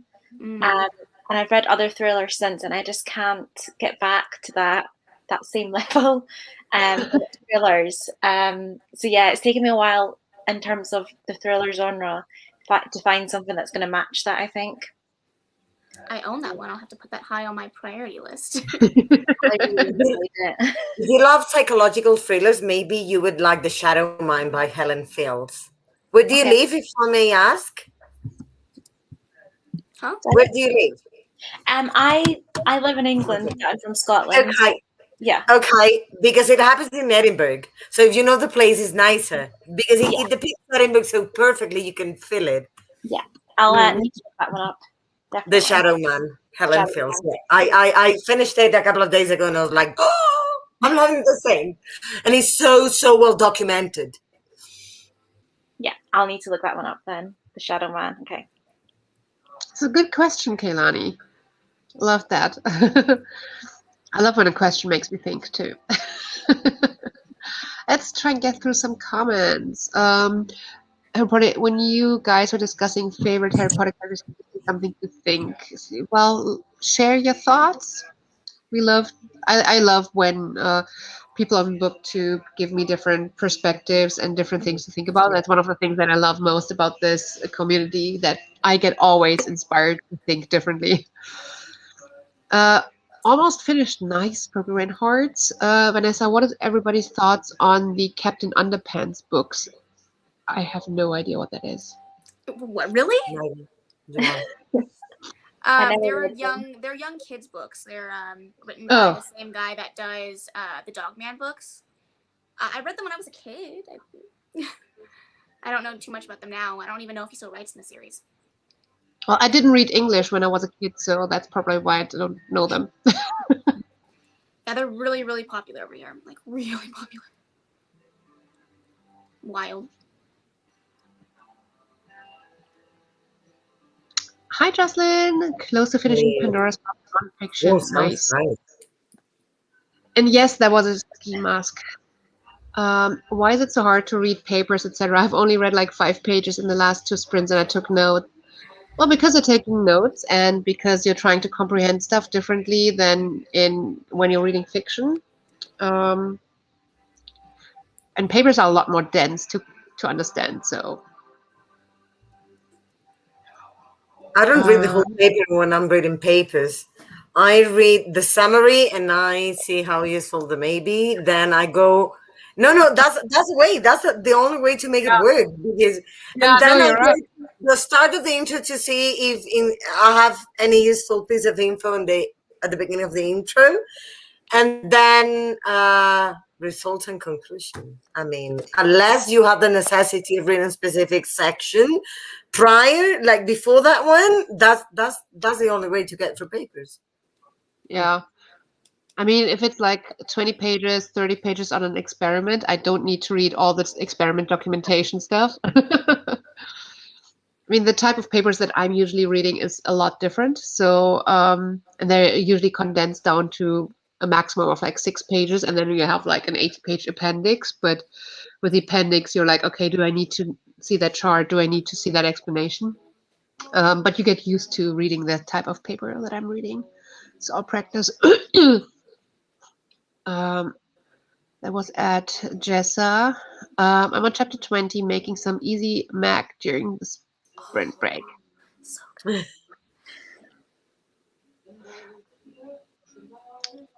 I just ate kimchi and I'm getting hungry reading that. So let's get back to comments. Najat, I did 20 pages of Vampire Academy. Nice. I haven't gotten much actual reading done, listening to Chamber of Secrets for my reread of the Harry Potter first 4 books. Cool. I recommend kimchi with pot stickers. With pot stickers? Pot stickers are good. They're like not like dumplings, more like shit, what are those called? Is it like Goiza? Why can't I think of what they're called? Oh, like gyozas. Okay. Yeah. I think that every country probably has different name A for different it. name for it. Yeah. Yeah. But yeah, very true, very true. Agreed. So where do I buy kimchi? I never saw it in the store. Well, I live in an area in Germany where we have a very, very high Korean Japanese population. So when I go into the city, there's like one Japanese grocery store next to a Korean grocery store, like the whole center of the town is pretty much just Korean and Japanese stores. So I get it there. But actually, if you go and find a Korean restaurant and ask them, you probably get one of the best because they usually sell, they make it in bulk and then they sell you like a kilo or two. And because it's fermented, it really lasts. You just need to make sure you have a really tight lid container. Not only because it could go bad when it gets too much oxygen, also because it would stink your house up. It's really bad if you leave it out. um, I fell asleep last night this morning, been doing audiobooks while taking care of other tasks, listening to The Loyal Wife. Doing chores, I gotta have something to listen to. Yes, Mm, that's the best way to do great. chores. I found it as local as Walmart and, of course, health food stores too. I haven't seen it in Germany in health food stores, but there's little tin cans that you can get in one of the bigger chains, but it does not compare to the quality you would get from a Korean store or a restaurant. I mean, the Korean store sells it to you like this. It's pretty much just it's like homemade and then put in a bucket kind of deal. It's not like in small tin cans out of a big factory kind of deal. So yeah, definitely try the Korean restaurant. A lot of them sell it. A lot of them even have it on their menu that they sell it. It's usually near the tofu sections in Walmart. Yeah, we don't have a Walmart here, so that's a good tip for people who have a Walmart. Thank you. And I know where to get it if I'm close to a Walmart. Hi, Tammy. Six of Crows gave me a hangover. Mm. That was a good book. Yeah, especially the like Crooked Kingdom towards the end. Some things happen that I heard a lot of people got a hangover from. Not me. You didn't get a hangover from that series. No, because I have an issue in general with the Bardugo. I Okay. find, I'm sorry, unpopular opinion day. uh, because I find she gives me too many details I don't need, and Okay. she omits details that are relevant in the within the stories or in the moment they should be told or I feel they should have been. So that gives me a sense of anxiety, uneasiness, like I needed a response to these and I never got it. And I tried with the whole series. No, never. Ah, I don't know how to put it, but that Get expression that. thing is perfect. Like the I need that, and you're not giving it to me. I noticed earlier that you mentioned Ninth House. Did you feel the same way about that one? Yeah. And Ninth House had the extra that her main character is not hers, but is copied from a previous one that was, from my perspective, even nicer because it's better developed. Of course, there are 3 books, not one, about her. Yeah. I get that. I mean, I enjoyed Six of Crows and Crooked Kingdom, but I Yeah, didn't enjoy it to a point. Yeah, not to a point like everybody was hyping it. But I can see that if you were in that world, how some of the events at the end of Crooked Kingdom can give you hangover. If you're like very attached to the development of some characters, some decisions will give you hangover. I also Don't enjoyed get the me shit out wrong. of it, but Don't get me wrong. I love Kaz. Oh, Exactly. I don't get why people criticize him. It's like, no, that's the best. Yeah, exactly. I know. I had too high hopes for Kaz, I The think. character development in general in the duology is Yeah, spotless. it's amazing. Yeah, that's Mm, true. The character mm. development is great. A lot better than in the trilogy. Yeah. I loved reading my reading enjoyment of the trilogy. I was like, this book objectively is not good, but I really love reading it right now. It's the exact opposite to these violent delights, like the exact opposite. I'm like, objectively, you wouldn't get the best rating, but I love this right now. It's like it was so much fun. It was Six of Crows. I think that each character had some wonderful things, and I enjoyed a lot of it. But I think I was sold it a little bit like wrong. My expectations were wrong. Everybody was like, "Oh, you're gonna get like this Ocean's 11 kind of feeling," and I'm here for like a good heist story, but I want the good heist, and everybody was pitching it to me like, "Oh, you're gonna get the whole unraveling at the end. It's all planned out, like everything is planned out, and you're going to get explanations for everything." And then at the end I'm like, when is it going to happen, when is it going to happen that I'm going to get this big aha moment that you get from Ocean's 11 when they're like, oh, but I planned all this, yeah. and it didn't come, and then everybody was like, oh wait, it's going to come in Crooked Kingdom, and I'm like, okay, let's go. Let's wait for it in Crooked Kingdom. And then all these moments that everybody was referring to, I'm like, he didn't plan that, that was sheer luck. So I was so disappointed because I was waiting for that. That was the main reason why I read it. I wanted that, and I didn't get it. So maybe that's why I wasn't hyped about it. Well, I love Kaz. I'm not so, I didn't like the books in themselves as much, but Kaz is the best. I just have that to say. Kaz and Inej are just. See, I haven't Oh, read Imran. Crooked Kingdom yet, so I'm just going based off of my experience with Six of Crows. But he is the only reason why I finished that book. Because every time, like, I would just Thank you. see his little face in my head. I was just like, damn. And then I I'm know. sorry, but the casting of Kaz, they killed that. I love how they casted him. He's perfect. And that's exactly who I saw in my head. Not him exactly, but like how that's exactly it. I'm like, yes. I haven't watched the show, but I watched the thriller, and I was like, I was exactly. okay. Yeah, I'm going to watch this because that's Kaz. Yeah, that's the first thing I thought. When I watched the series, talking like that was like years ago, but it was like yesterday. When I watched the series, I was literally thinking, 15, 20 years ago, I would have fallen in love with this actor right now. Like, I would have swooned over Kaz so much as a young girl. Now I'm too old for swooning over him, but I can still feel. Oh yeah, not like I would have done like at the age of like 16. I would have had posters over my whole room and not looking at like anywhere else. I would like fall in love with him because I would swoon over him so much. But I can still feel like I would have done that as a 16-year-old, but yeah. So right now what you're saying is all the 16-year-old girls are swooning. They should. I know that I know that a lot of the things that you can see in Six of Crows that are very appealing about the character of Kaz do not show in the series yet, but then it's also a prequel.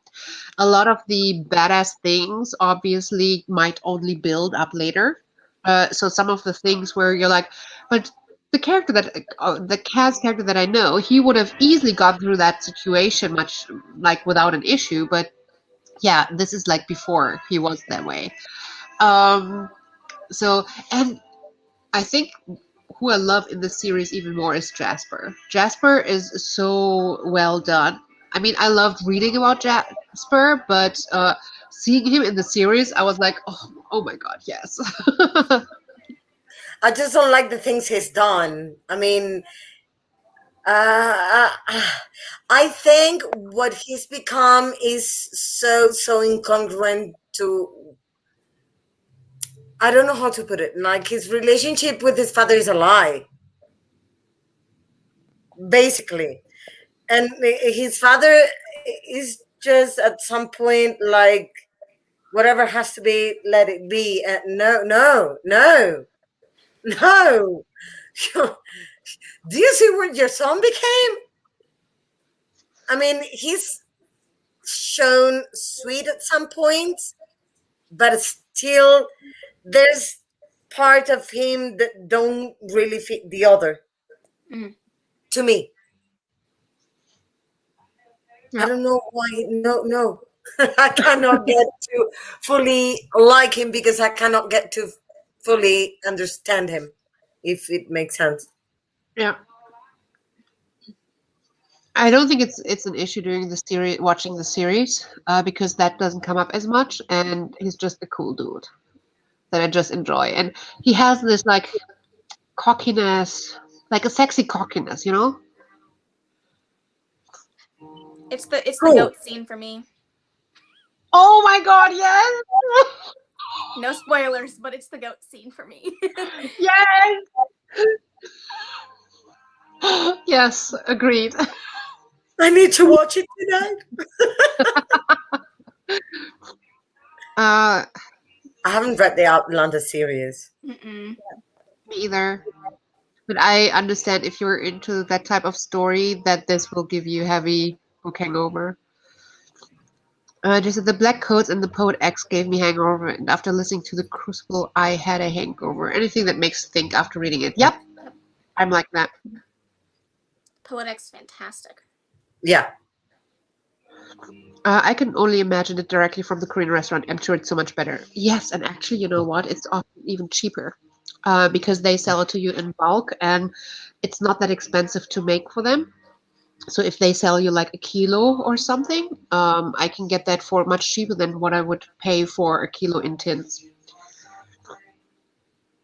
I agree with Anna a little. I feel like King of Scars and Rule of Wolves are supposed to be a Nikolai story, but I feel like there's not enough of him. I've heard that a lot, actually. I haven't read that yet, but I've heard that a lot. I heard that out of all the Grisha world, that was the least developed series of books, unfortunately. So, Which is a shame if it's the last one. So Jessa hasn't read any of Ivan Dugo's books, and I'm not sure where to start. I would probably read in publication order because you can see her grow as a writer as well. And I read Six of Crows before I read the Grishaverse, and I think that most people would have felt pretty let down by the Grishaverse if you have Six of Crows as reading expectation. Actually, Bless. I read Six of Crows and Cricket Kingdom first, and then just listen to the Grisha trilogy because I was going to watch the series and didn't want to have gaps. And yeah, I feel like It's I also did the same not thing. really Grisha. I read Six of Crows first, and then read Shadow and Bone, and I was very much disappointed by Shadow and Bone Yeah. because I saw how well Lee Bardugo can write, and then when I went back, I was like, "Whoa, what is this? What is this?" Yeah. Yeah. Also, I feel so- like even though it said that you don't need to have read the Grishaverse trilogy before reading Six of Crows, I feel like it gives you a huge benefit if you understand what the Grisha are, etc., because it's not explained. Really, there's like this little page in the beginning just stating what the different Grisha is, but I had no understanding of that world, and it felt so hard to get into this world. And I was like, okay, everybody who said I don't need to read the Grishaverse was lying because I have no idea what this world is. So I would really say if you want to read it, read Shadow and Bone first, and then go into Six of Crows after. yeah, it took me 160 pages to get into Six of Crows because of that. Me too. Mm. Don't make Once I the was in, I was in. The Ninth House was okay by Lee Bardugo, but I didn't love it. But I'll hang on for the next book. That's fair. I feel like every time I stop eating kimchi, my nose closes up again. Yeah, here, man. Kimchi loves you. No, I've been 1.5 weeks off my nasal spray now. I got addicted in November to nasal spray because I had a little bit of like cold symptoms, but I was so afraid of walking around outside with like cold symptoms because everybody is a little bit crazy right now when it comes to like, oh, you have a tucked nose, you're like the spawn of evil.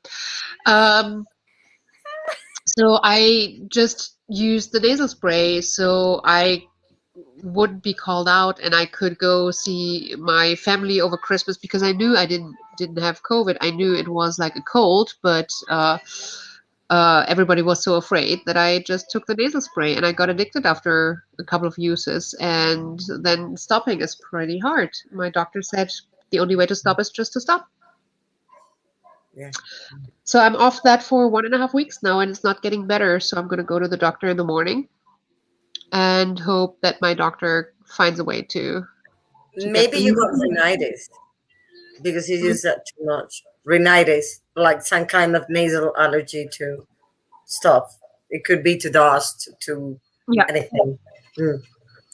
yeah, that's why I'm going to like a nose, like throat, nose, ear specialist Uh-huh. tomorrow. Yeah. Until then, kimchi is my friend. Indeed, it Yeah. is.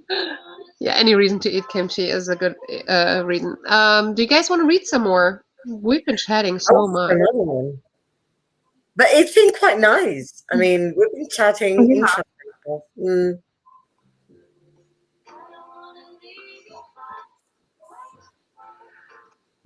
Okay, chose properly. Yeah, chatting is nice, but I also need to get some reading done. So, Yeah.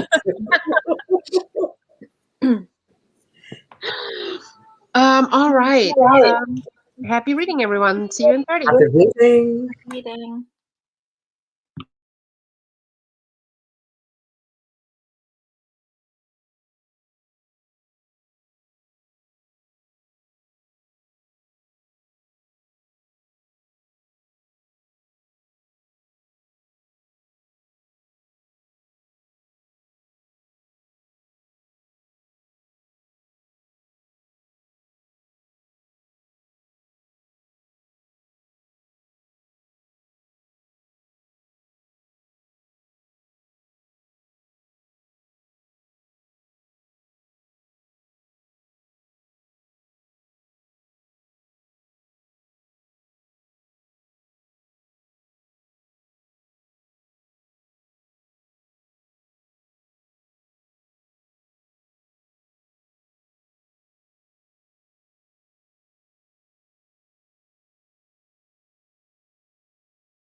Welcome back, everyone. How did you guys do?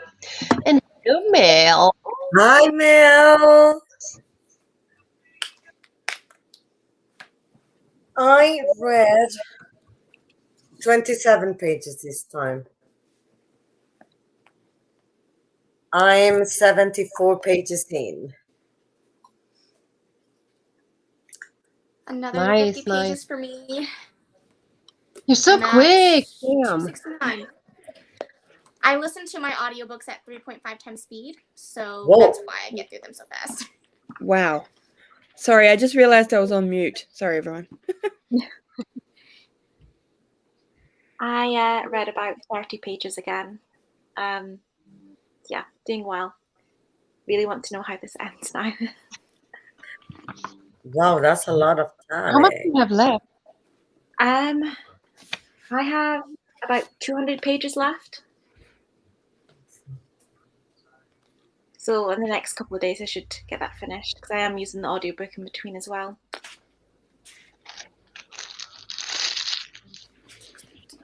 I read about 25 pages. I jumped on like just as you guys started the sprint. So. Yay, perfect timing then. Yeah. So what are you reading? Sorry? What are you reading? Ooh, nice. I have to get to that. It's good so far.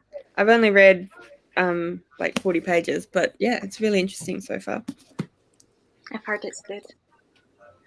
I'm really excited. It was a birthday present from my sister, so I'm excited to get to it. Well, What is everyone birthday? else reading? I'm reading from Blood and Ash. Oh, is that good? I'm enjoying it so far. Yeah. I've heard it's really good.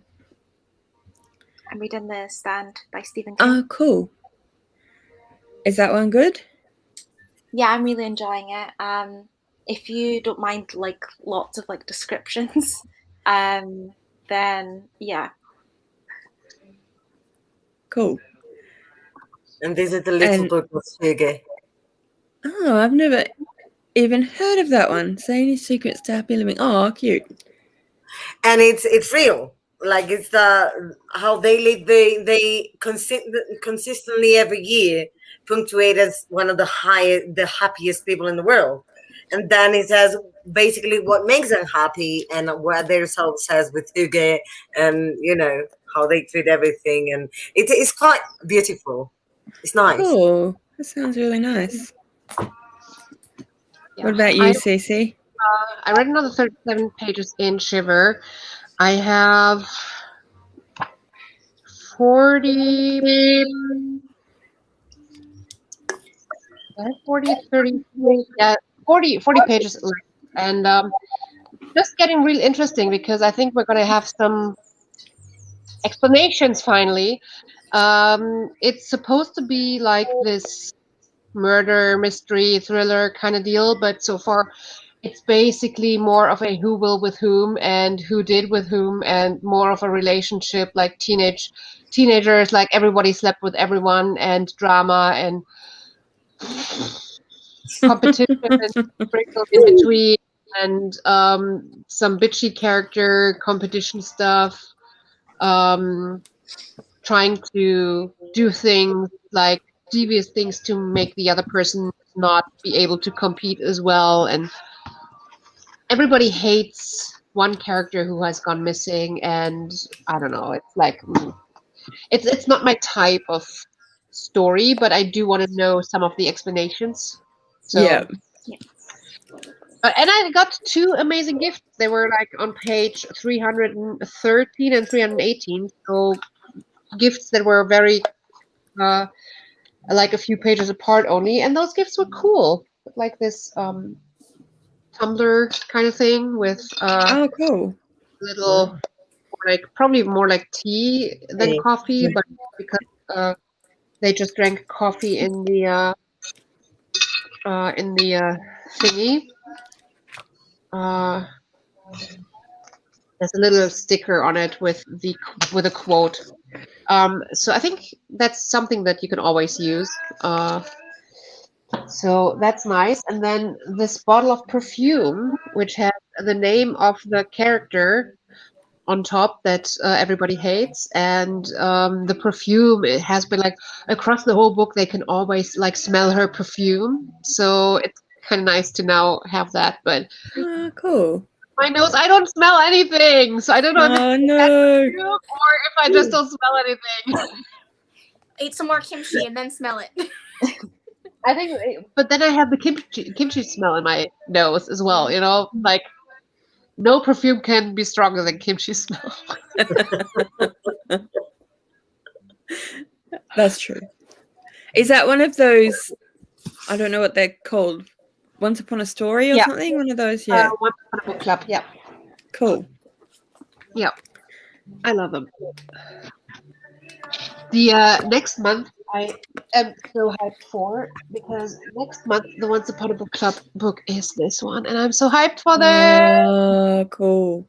I was like, ooh, I don't want to buy new books, but I really want to read it, and I tried to get like an e-arc, and I was denied, and then it came, and I was like, yes, thank you.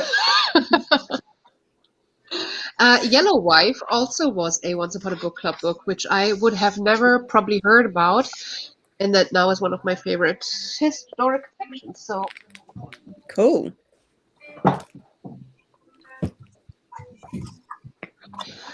So let's see. I think that's what. I think I'm gonna go because it's after 11 p.m. here. And I've got work in the morning. But it's been really nice reading with all of you, and thank you for inviting me. Same to you. Yeah. Wonderful Have a meeting good evening. Yeah, enjoy. I'm glad I jumped in to meet you. Yeah. Nice to meet you. Bye. Bye. Bye. So Anna wrote Spawn of Evil. I got a little bit of water of my water into the wrong pipe last summer while waiting on my train, and I was coughing for 10 minutes a lot. The whole train segment was empty. I was alone. I can imagine. Yeah. Oh no. Yeah. Everyone getting obsessed. I've seen people throw tantrums that they had to sit next to somebody on train and were like, well, seat me somewhere else. I'm like, well, the train is full. If you don't want to sit next to somebody, leave. Yeah. Take If a you cab. choose to participate. Well, it's probably not an option because these are like long distance trains. So I think a cab would probably be like a couple of hundred, if not thousand. Like I think for around like 40 kilometers, I pay around $120, $130 for a cab. Wow.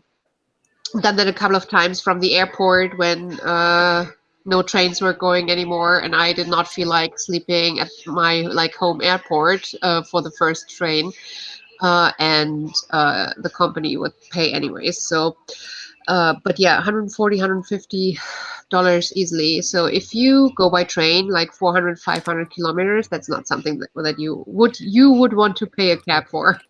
Yeah. No, it's too long. Wow. I finished. Oh, I'm hoping to finish one more today. Nice. good job. I finished Beloved Liar and moving on to Sweet and Bitter Magic. Nice. I love that we're finishing books here. Just finished the chapters I was supposed to read from a buddy read. I might stay for another sprint and read a little of Ruin and Rising. Yes, do that. Do some pleasure reading. I did about 10 pages and got distracted. That happens. And 6 more chapters in and still going stellar. At a cliffhanger. Can't wait to see what's next. Yeah, me too. Me too. Honestly, the chapter is finished like this. So one character slows as he nears the crevasse and stops dead. My stomach lurches. No, please no. What? Why?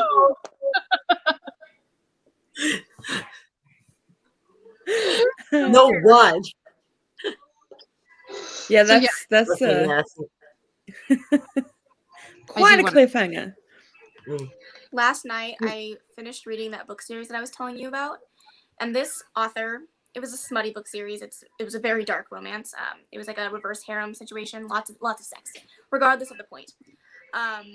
This author excels at cliffhangers. Every single book had a cliffhanger, including the last book in the series. You end the series when it's like, yes. You end the series, and the last line that you hear is like, "Oh, I want you to like be introduced to this person officially." And the girl in the background's like, "Oh, you've met this person before," and she's like, "Oh, well, not officially." And you turn around, and he's like, "I like to introduce you to," and it cuts off, and it says the end. I'm like, what? No. How are you gonna do that to me? And then I realize, I go through and I'm like flipping through. I'm like, what did I miss? And then I read the author note at the back, and she's like, "Don't worry, you didn't miss anything. I'm just getting you guys geared up for my next series. That's like a continuation of the series, but different characters." And I was like, "Girl, you hurt my heart."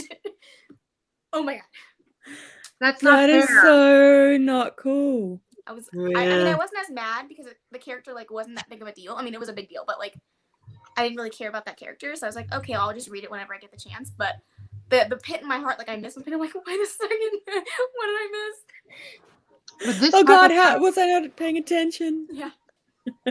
Sorry, this Cece. type of cliffhanger at the end of a series, I would be so mad with the author. Yeah. Just because, Well, I mean, a cliffhanger at the end of a book in the series is just bad it's enough. exciting. Yeah. But that's something different. But at the end of a series, I'm like, close it up. Like, if I'm not interested to read your next book without a cliffhanger, you didn't write well. Yeah. Yeah, you should be such a good writer that I automatically want to read it, whether or not I am like tricked into it. I was gonna read it regardless, but like I was like hurt. My heart was hurt. But I think, I mean, if you're not like invested in the characters, it wouldn't have been a big deal. But I literally sat there like, what did I miss? And have any of you guys read the Renegade series by Marissa Meyer? She does that too. At the end of the series, I'm like, hello? Why? Are we gonna get an But it answer? didn't feel as bad. It did not feel as bad as what you just described. Really? I was hurt. I'm like, you're not gonna tell me more about this storyline? You can't just drop a big bomb like that and then walk away. And she's not writing anymore in that world, is she? Nope, she's done. Oh no. How annoying. Love the series. Yeah. It's my favorite series of all time, but like, girl, don't do that to me. Yeah. No, I agree. Yeah, me too. Definitely. I Like, reading hope you are different. Give me all the solutions. Yeah, reading so much for nothing is not an option. Ugh. I don't mind when a book is like an ambiguous ending, but I feel like that's different from a cliffhanger. Yeah. Depends on what you mean by ambiguous, really. Like an ending that's like you assume that it's going to be. This is going to be the way that everything continues in their lives, but it could go the other way. It's up to you what you prefer is the best alternative, like going forward for those characters. Not to say that the storyline itself isn't wrapped up, but the characters' lives as they continue after the book, if they were real people. Yeah. But I'm reading because I want somebody else to tell me the story. Yeah, fair. I don't want to make it up. I want to be told. Like, I'm lazy that way. I just want to be told. So what we've learned is Cece does not like open-ended books. No. Well, sometimes open-ended are okay, depending on, like, sometimes I have a pretty clear image of what's going to happen afterwards, even if the end is left somehow open. But cliffhanger, no, that's a no. Yeah, I'm the same. Yeah. I mean, I don't. Sorry, go ahead. I was just gonna say, like, if you know, like, okay, this is the end of the story, this is the end of the situation that's happening in this book. Yeah. And it's more than likely that they will do X or Y as a result of it, but there's no 100%. It doesn't spell that out for you. Like, it's kind of like, okay. this could go either way. That I'm good with that. But yeah, cliffhangers, no. Yeah, Even I in a don't. series. Yeah, well, depends on what the cliffhanger really is. Sometimes I Yeah. think okay, but it doesn't like it can't be like a really bad cliffhanger. Just if it's a tease, then it's fine. But if it's like a real cliffhanger, then no. You guys would not have liked this series. The cliffhangers after Oh. every single book, like I'm not even kidding. 4 books, cliffhangers, every single one. To the point where I was up till 5 a.m. reading the series because I had to know the answers. But every time it ended, I would like, I'm like jaw dropped, mouth open, like you can't just leave a book like that. I mean, I'm fine with that. Huh? I'm Like, fine give with me- that, but at the end of the series, Yeah, no. Yeah. I love twists at the end though, and twists that will tease me into like, oh my gosh, now I want to know more. Mm. Can be cliffhangers without being a cliffhanger, I feel like, and I do prefer twists to just a plain out bad cliffhanger. yeah. But yeah, I mean, I don't like open-ended books, but I also don't need like a whole chapter of 20 years later. This is where they all have ever after. Like, I don't need that much detail. Like, I'm good. Oh, see, I'm the opposite. Like, if I'm reading a romance, I love the epilogues. Those are my that's what I look forward to when I get to the end. But I did read one horror/thriller book. It wasn't horror to me, but whatever. That literally was so open-ended that you get to the end of this weird-ass book and you don't know why anything happened.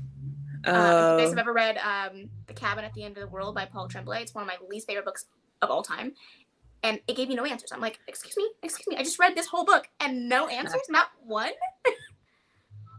Yeah, no, that's different. I don't like that. The storyline of the book needs to be wrapped up to some extent. Yeah. Yeah, absolutely. Yeah.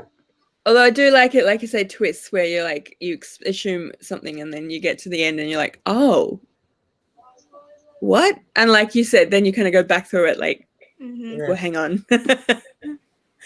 Yeah. There must have been clues. Where are they? Johnny's here. Yes. Another Australian Mel. Hi, John. Yay, Australia represent. These readings will really add of self-control, putting the book down after those cliffhangers. Yes. But to be fair, without all the lovely chatting, I would have already finished the book too. So It's a double-edged sword. Yeah, but I dried and put away clean dishes and dried what my mom needed to make chicken and rice for dinner. Gonna fold the clean towels. Well, here you go, being all productive. I mean, honestly, I love that because then you have so much more time for pleasure reading stuff. That was the lovely wife, was it? Thrifty Simplicity, read.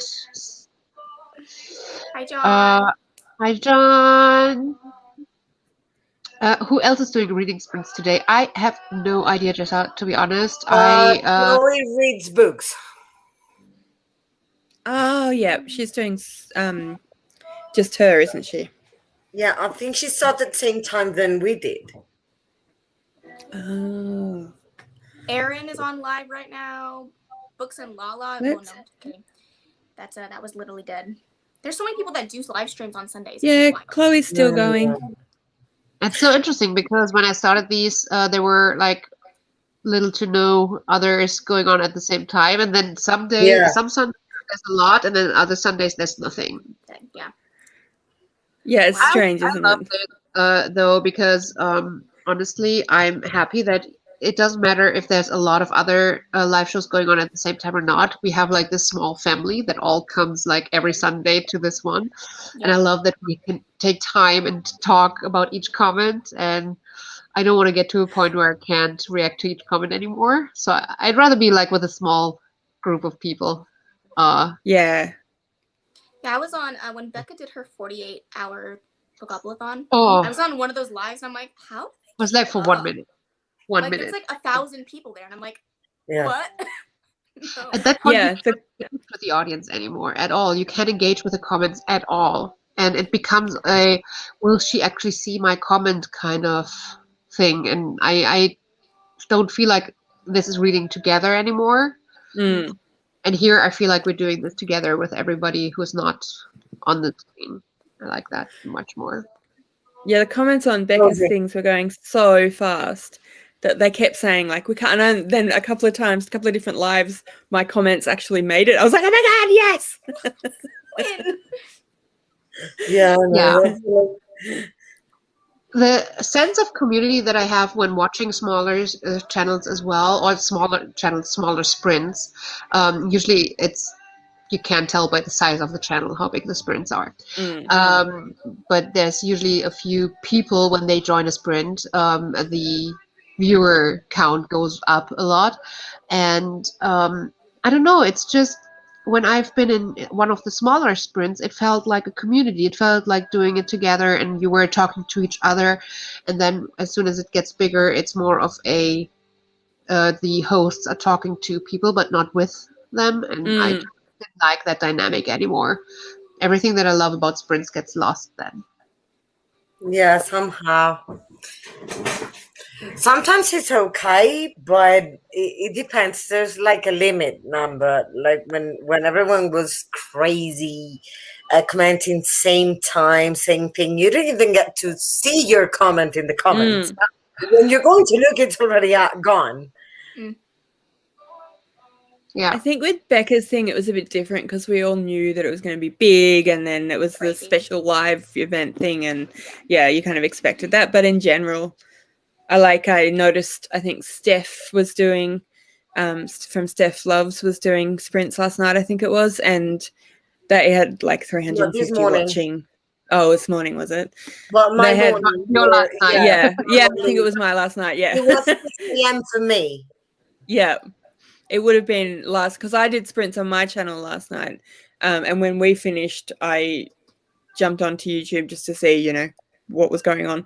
And then, yeah, I noticed Steph was doing hers. But they had like 350 people watching. And yeah, even that would be totally unmanageable. Yeah. And I do get what you're saying, Cece. Like, I try to go live at least once a month, like not doing my book club stuff, but I do have a group of people that come every time. And it's like, you really get to know these, like they're your friends, like you know them by name, you know what their like their life is like, and it's just so much more fun when you get to create those connections with people like that. Definitely. Yeah. I'd rather have like 5 of those than 500 of people that are like ghosts to me. Yeah. You barely even noticed they were there. Yeah, definitely. I should start my weekly sprints at least. Start with monthly, and then you can go up. Weekly is already a big commitment, I can tell, but it's been fun so far. But yeah, I love it. I love having the cadence and everything. Candice, finishing, like we have a couple of finished books now today. I did exactly the same thing, Candice. The exact same thing. I finished Felslinger and I bought the next one on ebook because that was what I had available. But I haven't read it yet. So if you want, we could buddy read. I haven't read it. Nice. I'm trying to just buy books right now for my that work for the Ally-a-thon in May, because I'm like, I can't buy books that I am not going to read in May. I have to leave, getting really, really tired. It was very productive. Coming, Anna. Bye, Anna. Until next week. By the way, Keilani, I loved your workday video. I still need to watch that. I am so looking forward to that one. Thank you. It was a blast to film. I mean, it was a lot of work. I've done 2 videos now where it's like the videos are more work than I ever thought they were going to be. But oh my gosh, it was so much fun to like clue you guys in on what it's like to work in a bookstore, because I feel like there's a lot of misconceptions around it, and like people think you just sit around and read all day until customers come in. And it was just fun to show you guys like the work that goes into it. You mean you don't do that? I wish. I really do wish. That'd be so nice. Right. It would be. I love the video idea. Honestly, if I would show a day my work right now, it's just me sitting in my home on a chair in front of my laptop all day. So that's so not interesting. Also, Gavin used to do it. Yep. Wait. Wait, there. How are your TBRs for mail located? Full. I have. Oh. I have. Usually, I have like 10 books that I read for like book clubs and group books and this kind of stuff. Then I have a couple of books that I read as buddy reads for my Free Book Friday series, and then I started my new TBR game, which I was then hoping to mix with the prompts for the Ally-a-thon, and that worked to an extent. So I still need to figure out the rest of the prompts for the Ally-a-thon before I can finalize my TBR, but I'm close. I'm close. I pre-filmed my bingo TBR on like the 11th of the month because I finished most of the books by then. It was a wild reading month, but I'm looking at, for this month, I'm looking at 11, which is not, not too bad. Well, I'm participating in Eurovision-a-thon, right, Mel? And this is one of the books. This is for Denmark, and then I'm listening to the bookshop on the corner for Latvia, and then I have 37 more, and Wow. that's just wait. Don't make that face. You don't have to read all of them. Let me explain. Okay, you're supposed to set one book per country. You cannot double up, but you don't have to get to all 39 of them. So basically, you get extra points if you read the finalists, the book for the finalist countries for Eurovision. So there are 26 finalists. If you hit the nail on the head, then you can read the right books and skyrocket your points. Like, you just read as many as you can, but you can choose in which order you read. And you start, we started yesterday, and then it finishes on the 22nd, right before Eurovision starts. But I'm also into May the 4th Read With You by Eric from Break Even Books. Oh, yeah. Because I could fit books from Eurovision-a-thon. That's why I'm into that one. And at the end of the month, I'm going to try and participate in Ally-a-thon. And do your thing-a-thon. Do your thing-a-thon is 24th to 30th. So I would try to cross books off. What is that one? Do your thing-a-thon is 24th to 30th of May, and it's by Ashley from Front for Fiction. And it's just about meeting your reading goals. You can set your own prompt for yourself. Okay. So it's quite open and easy and interesting. I haven't watched that announcement video yet. I keep meaning to, and then, I add other videos to my watch later, and I know, but it does sound interesting. Okay, it's about you set your own prompts to be able to meet your reading goals for the years. Even it could be like video goals. If you said you wanted to film a specific video and you never did, you can do it in that week. And those reading wise or community stuff that you are still far from. That's cool. That's nice. Yeah. So totally off topic, but now that we changed configuration, Mel's and I couches look like they line up. Oh yeah, they do too. So look over to your right, and do you have a cat just there? It would have been so perfect if you would have had a cat right there. Honestly, that would have killed me. I don't have a cat, but I could put my dog there. Does that count? Yeah, yep. Do you have any soft toys? Just pop that up there. I don't know. I'll let you know. I don't have a cat, but I should get a little toy just so we can match. Yeah. I have to show you a picture of mine because he's quiet now, and that's wonderful. He's sleeping underneath the duvet, which he loves. So I have to show you a pic. Let me. get to it. Since we're showing pictures of our pets, here's my puppy. Oh, so cute. Oh, what a cutie. Oh, Oh, look at that face. I know. What are you doing? I'm asleep. I'm gonna I love that get one. face. So Need to watch- Totally do cute. it. So John is still talking about your video, Kaylani, there. Oh. Oh, that's so cute. So cute. For the LIathon, I bought the group book. I have not planned what I'm going to read for all the readathons next month, and then my physical TBR as well. Yeah, I bought 3 books for the LIathon already. The group book, which is just, it's so beautiful. I love it. It's so pretty. Yeah. And I mean, there's one small like graphic story. Aw. It's like a lot of short stories.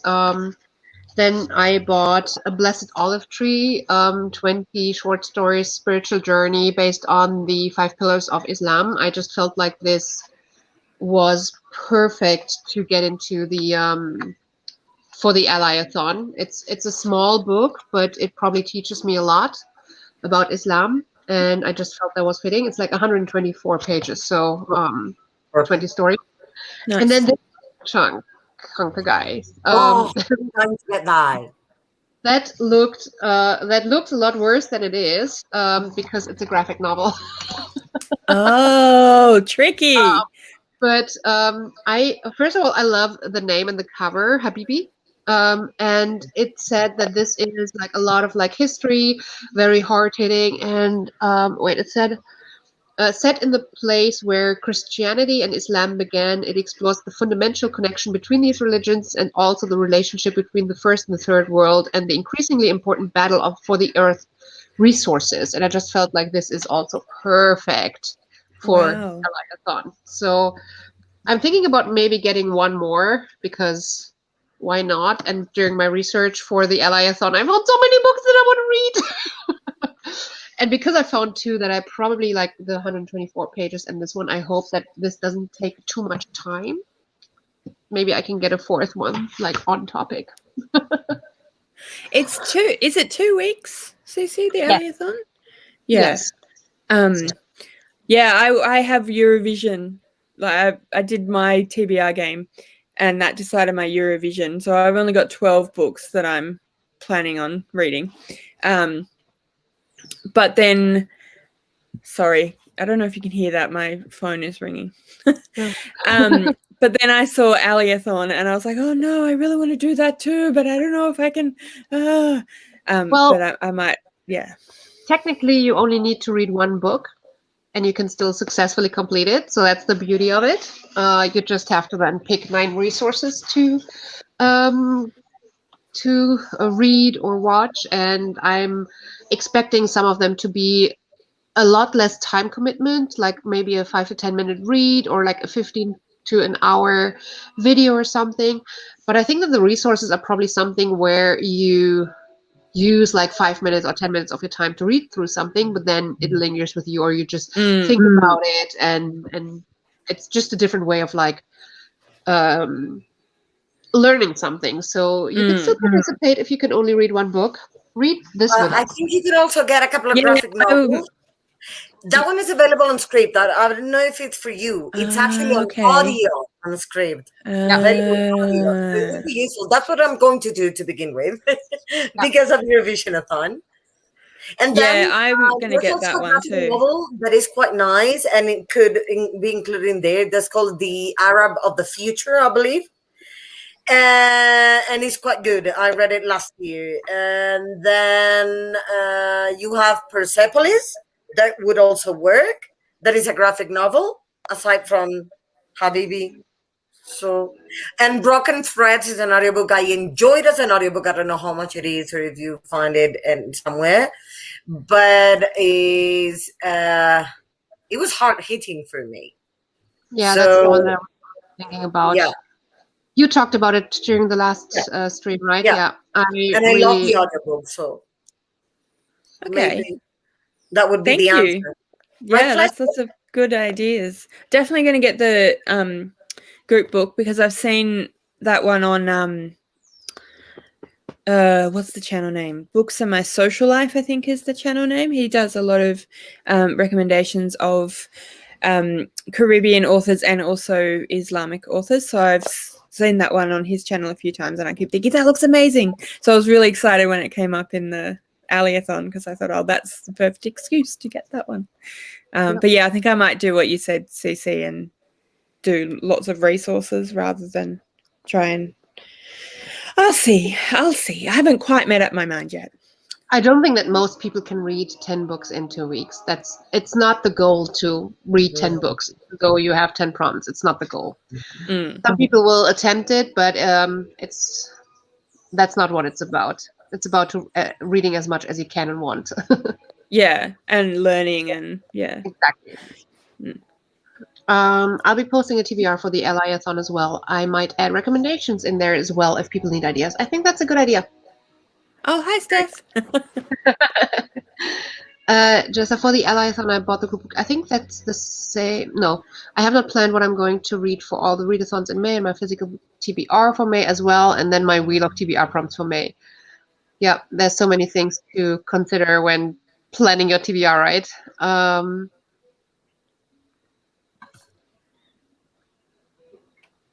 I think you cannot post links during the while the live show is going, but once it's over, once it finishes. But in the live chat, links don't work. So many of the books I want to read for the Alley-a-thon are at my library. Nice. Well, that's good. For me, that's not the case, but then I'll just buy them. And We Free the Stars. Yes, I was thinking about We Hunt the Flame as well.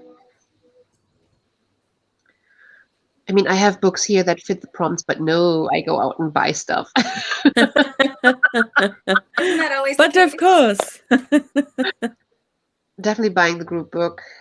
Yep.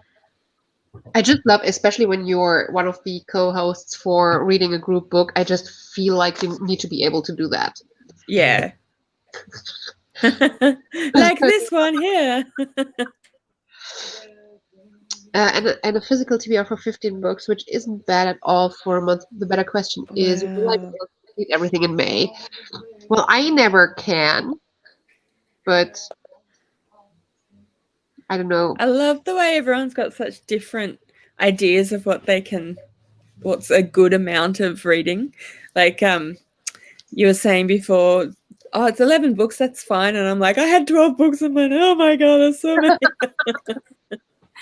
Well, I mean, my reading fluctuates. Like I can read 9 books in a month, and like this month it's not over yet, and I've read 21 books. So it's like, wow, it fluctuates. So just depends what mood and what books and. Yep. Yeah. Yep. Same. Kitty, is on the cat. Yeah, she's having a little bath. She's so cute. Yeah. And there's another one up on the windowsill. Oh, Window. I want to get one of those in mine. That looks They love it. We have awesome. 3 cats, and there's a constant rotation of cats in the cat shelf on the window. That looks like I want to be there like all day. Just Yeah. like. Yeah, she loves that spot. It's her favorite spot. I'm going to get one for this one because I think it's going to be the happiest cat ever. Yeah, they're pretty cool. Because they can be in the sun and be all comfy in the sun. I love that. And it's quite sunny here in the afternoons, like the whole afternoon. So I think he's going to love it. He loves being next to me too. It's quite strange he's underneath the duvet in the room. Nobody's sleeping next to me here. It's like, he has to be next to me. Just occasionally. He's like, no, it's okay. I'm good. I'm just going back to bed, Mum. Very occasionally, trust me. You guys want to do some more reading? I kind of want to know how this ends. So. Fair enough. Fair enough. I'm actually going to head out. Thank you so much for having me. I really appreciate it. Thank you for being here with us. Great company. Thank you, Delaney. Bye, guys. Nice to meet Nice you. to meet you. Bye. Bye. I'm going to be absent for about 6 minutes, but I'll take my book with me. I'll bring my book with me because I'm in the middle of an interesting recipe of Danish food. So Ah. I'm like salivating.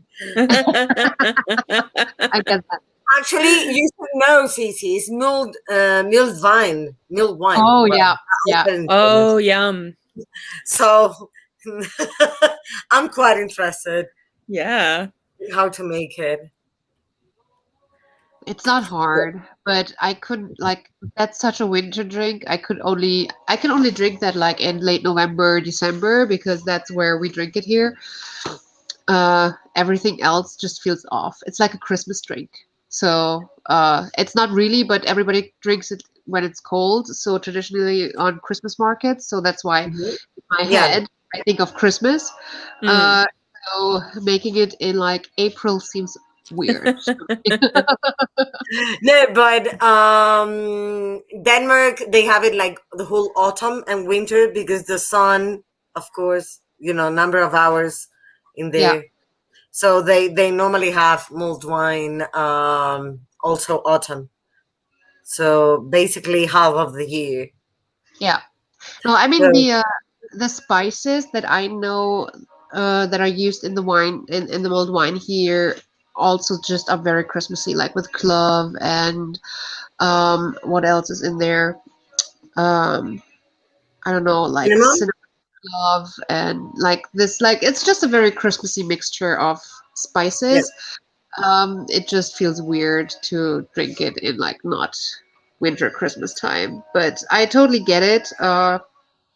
And it's awesome, but it's also like an experience for me. Not I don't drink it just because of a good drink. Yeah. Mm-hmm. Yeah. Yeah, Well, go whereas make Yeah, one. but I I don't drink know. it in June and July because that's winter. Yeah, yeah, Yeah, not I'm in the southern hemisphere too, so Sorry. I'm in the southern hemisphere too. Ah, where are you, Anna? I'm in Colombia, in South America. It's close to the tropics, Ah, but Bogota in general is quite a cold city. Like okay. more than half of the year is cold, and right now it's raining a lot, and cozy cold stuff. So yeah. Mm, yeah. Yeah, for us it just suddenly got really cold. Like it went from Mm. quite warm to just suddenly being winter.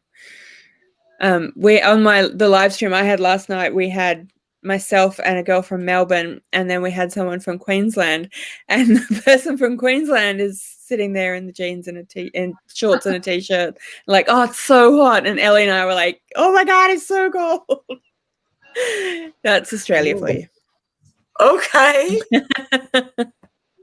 like here, like different cities means completely different weather. Yeah, Yeah. yeah. all right. Let me pull up the timer.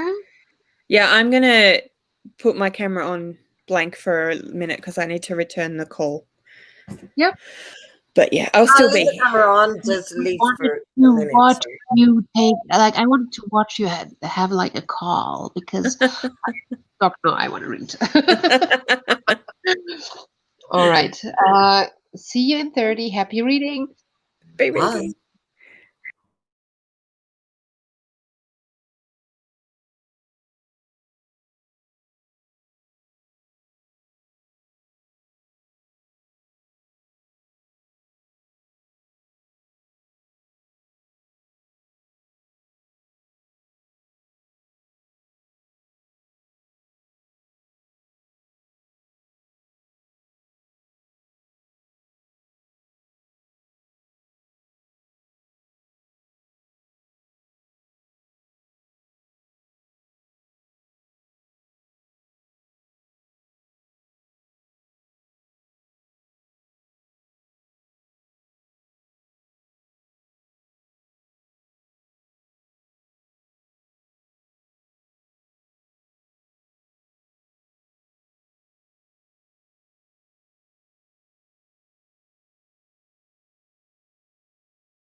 And that is time again.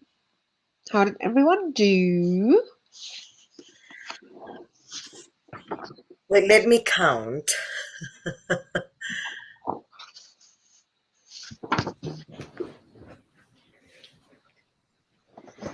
Hello again.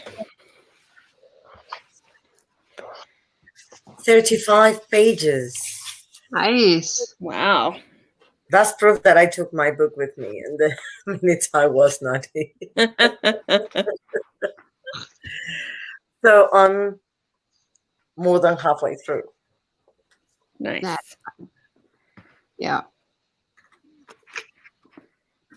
I'm trying to figure out how many pages I read. I think I read about 20 pages. It's a bit tricky because a lot of the pages don't have page numbers on them. I hate when that happens. Yeah. You have to go to another page and wait. Yeah. Yeah. I read 19 pages. I had to go and reread 2 things where I was like, oh, did I maybe read that too fast? I need to make sure I got that correctly. So it was a little bit less. I need one more sprint and then I am finally done. I'm actually, this is one of those where I'm like, okay, it's not a bad book, but I'm just glad when it's over. Yeah. Wow, somebody got a second book done. Jocelyn. Yeah. Oh, wow. That's amazing. Love that for you so much. It feels like a good, like, okay, now if I would be able to finish 2 books on a Sunday, I'm like, yes, that's like a good end of the weekend. Definitely. Indeed. Well, I think I'll finish this one tomorrow, so I'm fine with that. I mean, I should have finished it already, but I couldn't start until now because I'm behind with this one that I haven't touched today. Those are pretty. This is pretty spread out. Yeah, this is sorry. Rose gold and the sprayed edges, and it's fine. Oh, cool. Is that the Fairy Loot edition? It is, and I don't get the Fairy Loot, but a friend of mine does because it's quite expensive to get it here. Like, you have to pay too much tax. Shipping and taxes. It's basically you're paying for 2 boxes. But she gets it, and she gave me this one for my birthday. Oh, that's nice. And she gave me lore also from Fairy Loot. Oh, cool. Because she got lore twice, like in both boxes. She gets Fairy Loot and Owl box. Right. Oh, yeah, right. Yeah. Valin Delights and lore from boxes. Oh, cool. Oh, that's so nice. That's really nice. Yeah. Love that. I think that some of the Fairy Loot and Owl Crate, they get really, like, they're collector's items and you can get a lot of money for them. So getting one of those gifted. I mean, yes, sometimes some of them are not worth anything, like more than a normal hardcover, but still, it's like some of them get really expensive. So that's a really special gift. Yeah, it is.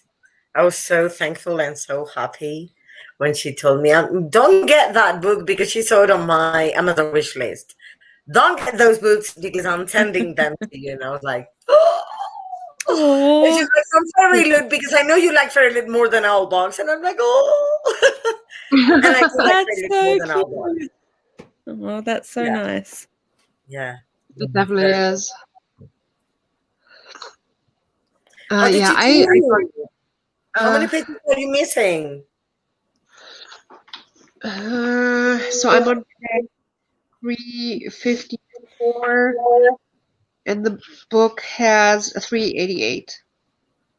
Perfect. One frame. Yeah. I'm going to finish that definitely before going to bed today. So either one more sprint or off camera. Either one is good. How long can you still stay, Mel? You had some things to do today as well, right? Yeah, I'm meeting my parents for coffee. But actually, I probably will go when the next sprint starts because I'm starting to get a bit peckish, so I might eat breakfast before I get ready and head off. Yeah, that's what I was just thinking, and I'm ready to start heading to bed. I still want to finish this book, but I can do that in bed. Looks Hi, okay. kitty. Aww. He looks like a panther. So black. So cute. Aww, so pretty. He's serious black. And he is seriously black. And Shimoli's whiskers and everything are black as well. Blacks are the best. Yes, I had to mute the live because I'm watching another live. So you're dancing on two parties at the same time. I love that for you. I wouldn't get any reading done if I would do that. I mean, you would just end up watching people talk and chat, which is also nice. But then what I love about reading sprints is that I get to be social and chat with people about like our favorite topic. And at the end of the day, I still You have still read get to read? Yep, Yeah. absolutely. Usually you have to choose between being social and reading and not with reading sprints. Yeah, I know. It's so nice. Yeah, I love reading sprint. Yeah.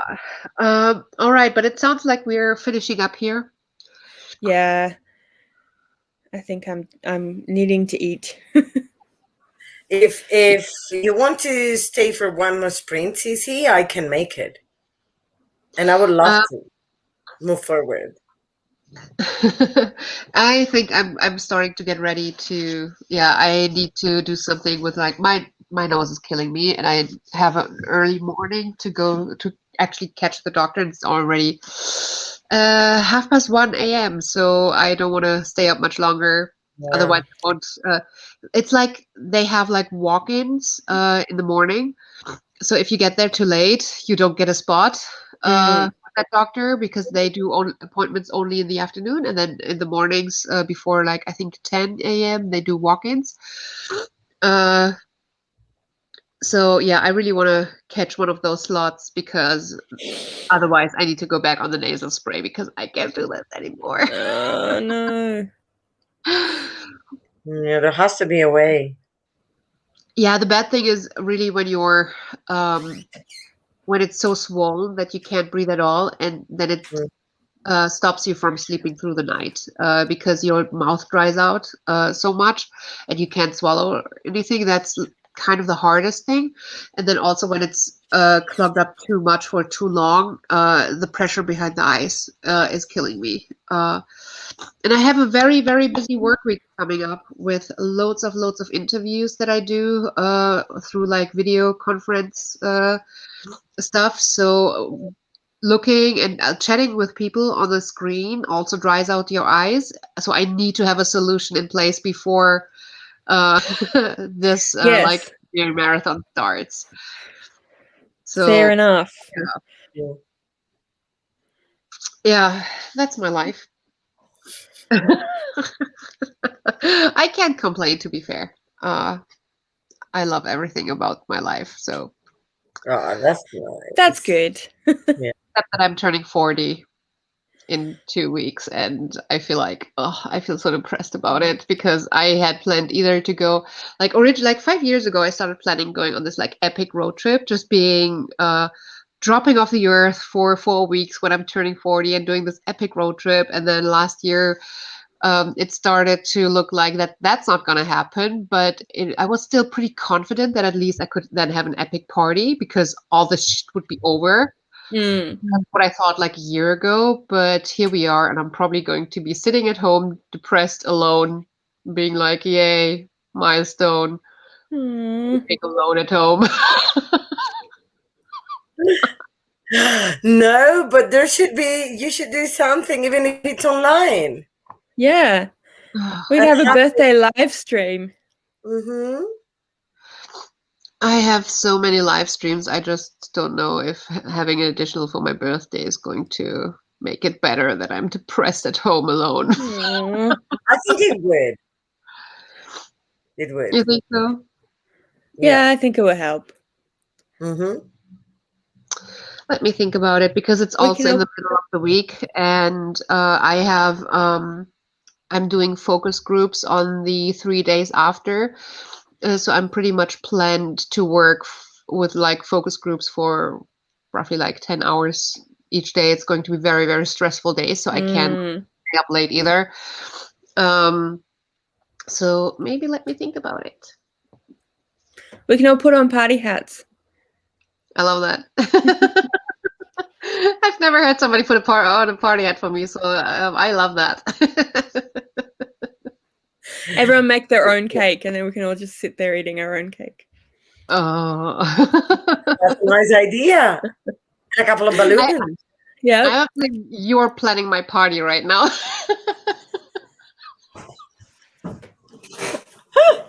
Why not? exactly. Why not? Well, if you're going to plan a party for me, I'm gonna show up. I'm not sure if I'm going to plan my own party, but if you're planning a party for me, I'm gonna show up. Right. Now we know what we have to do, Anna. Party planning. Oh, all right. So let's go through the last few comments and then say goodbye. Hope you feel better soon. Thanks for kicking my butt into finishing 2 books. I love that for you. And yeah, let's hope the doctor has a solution tomorrow.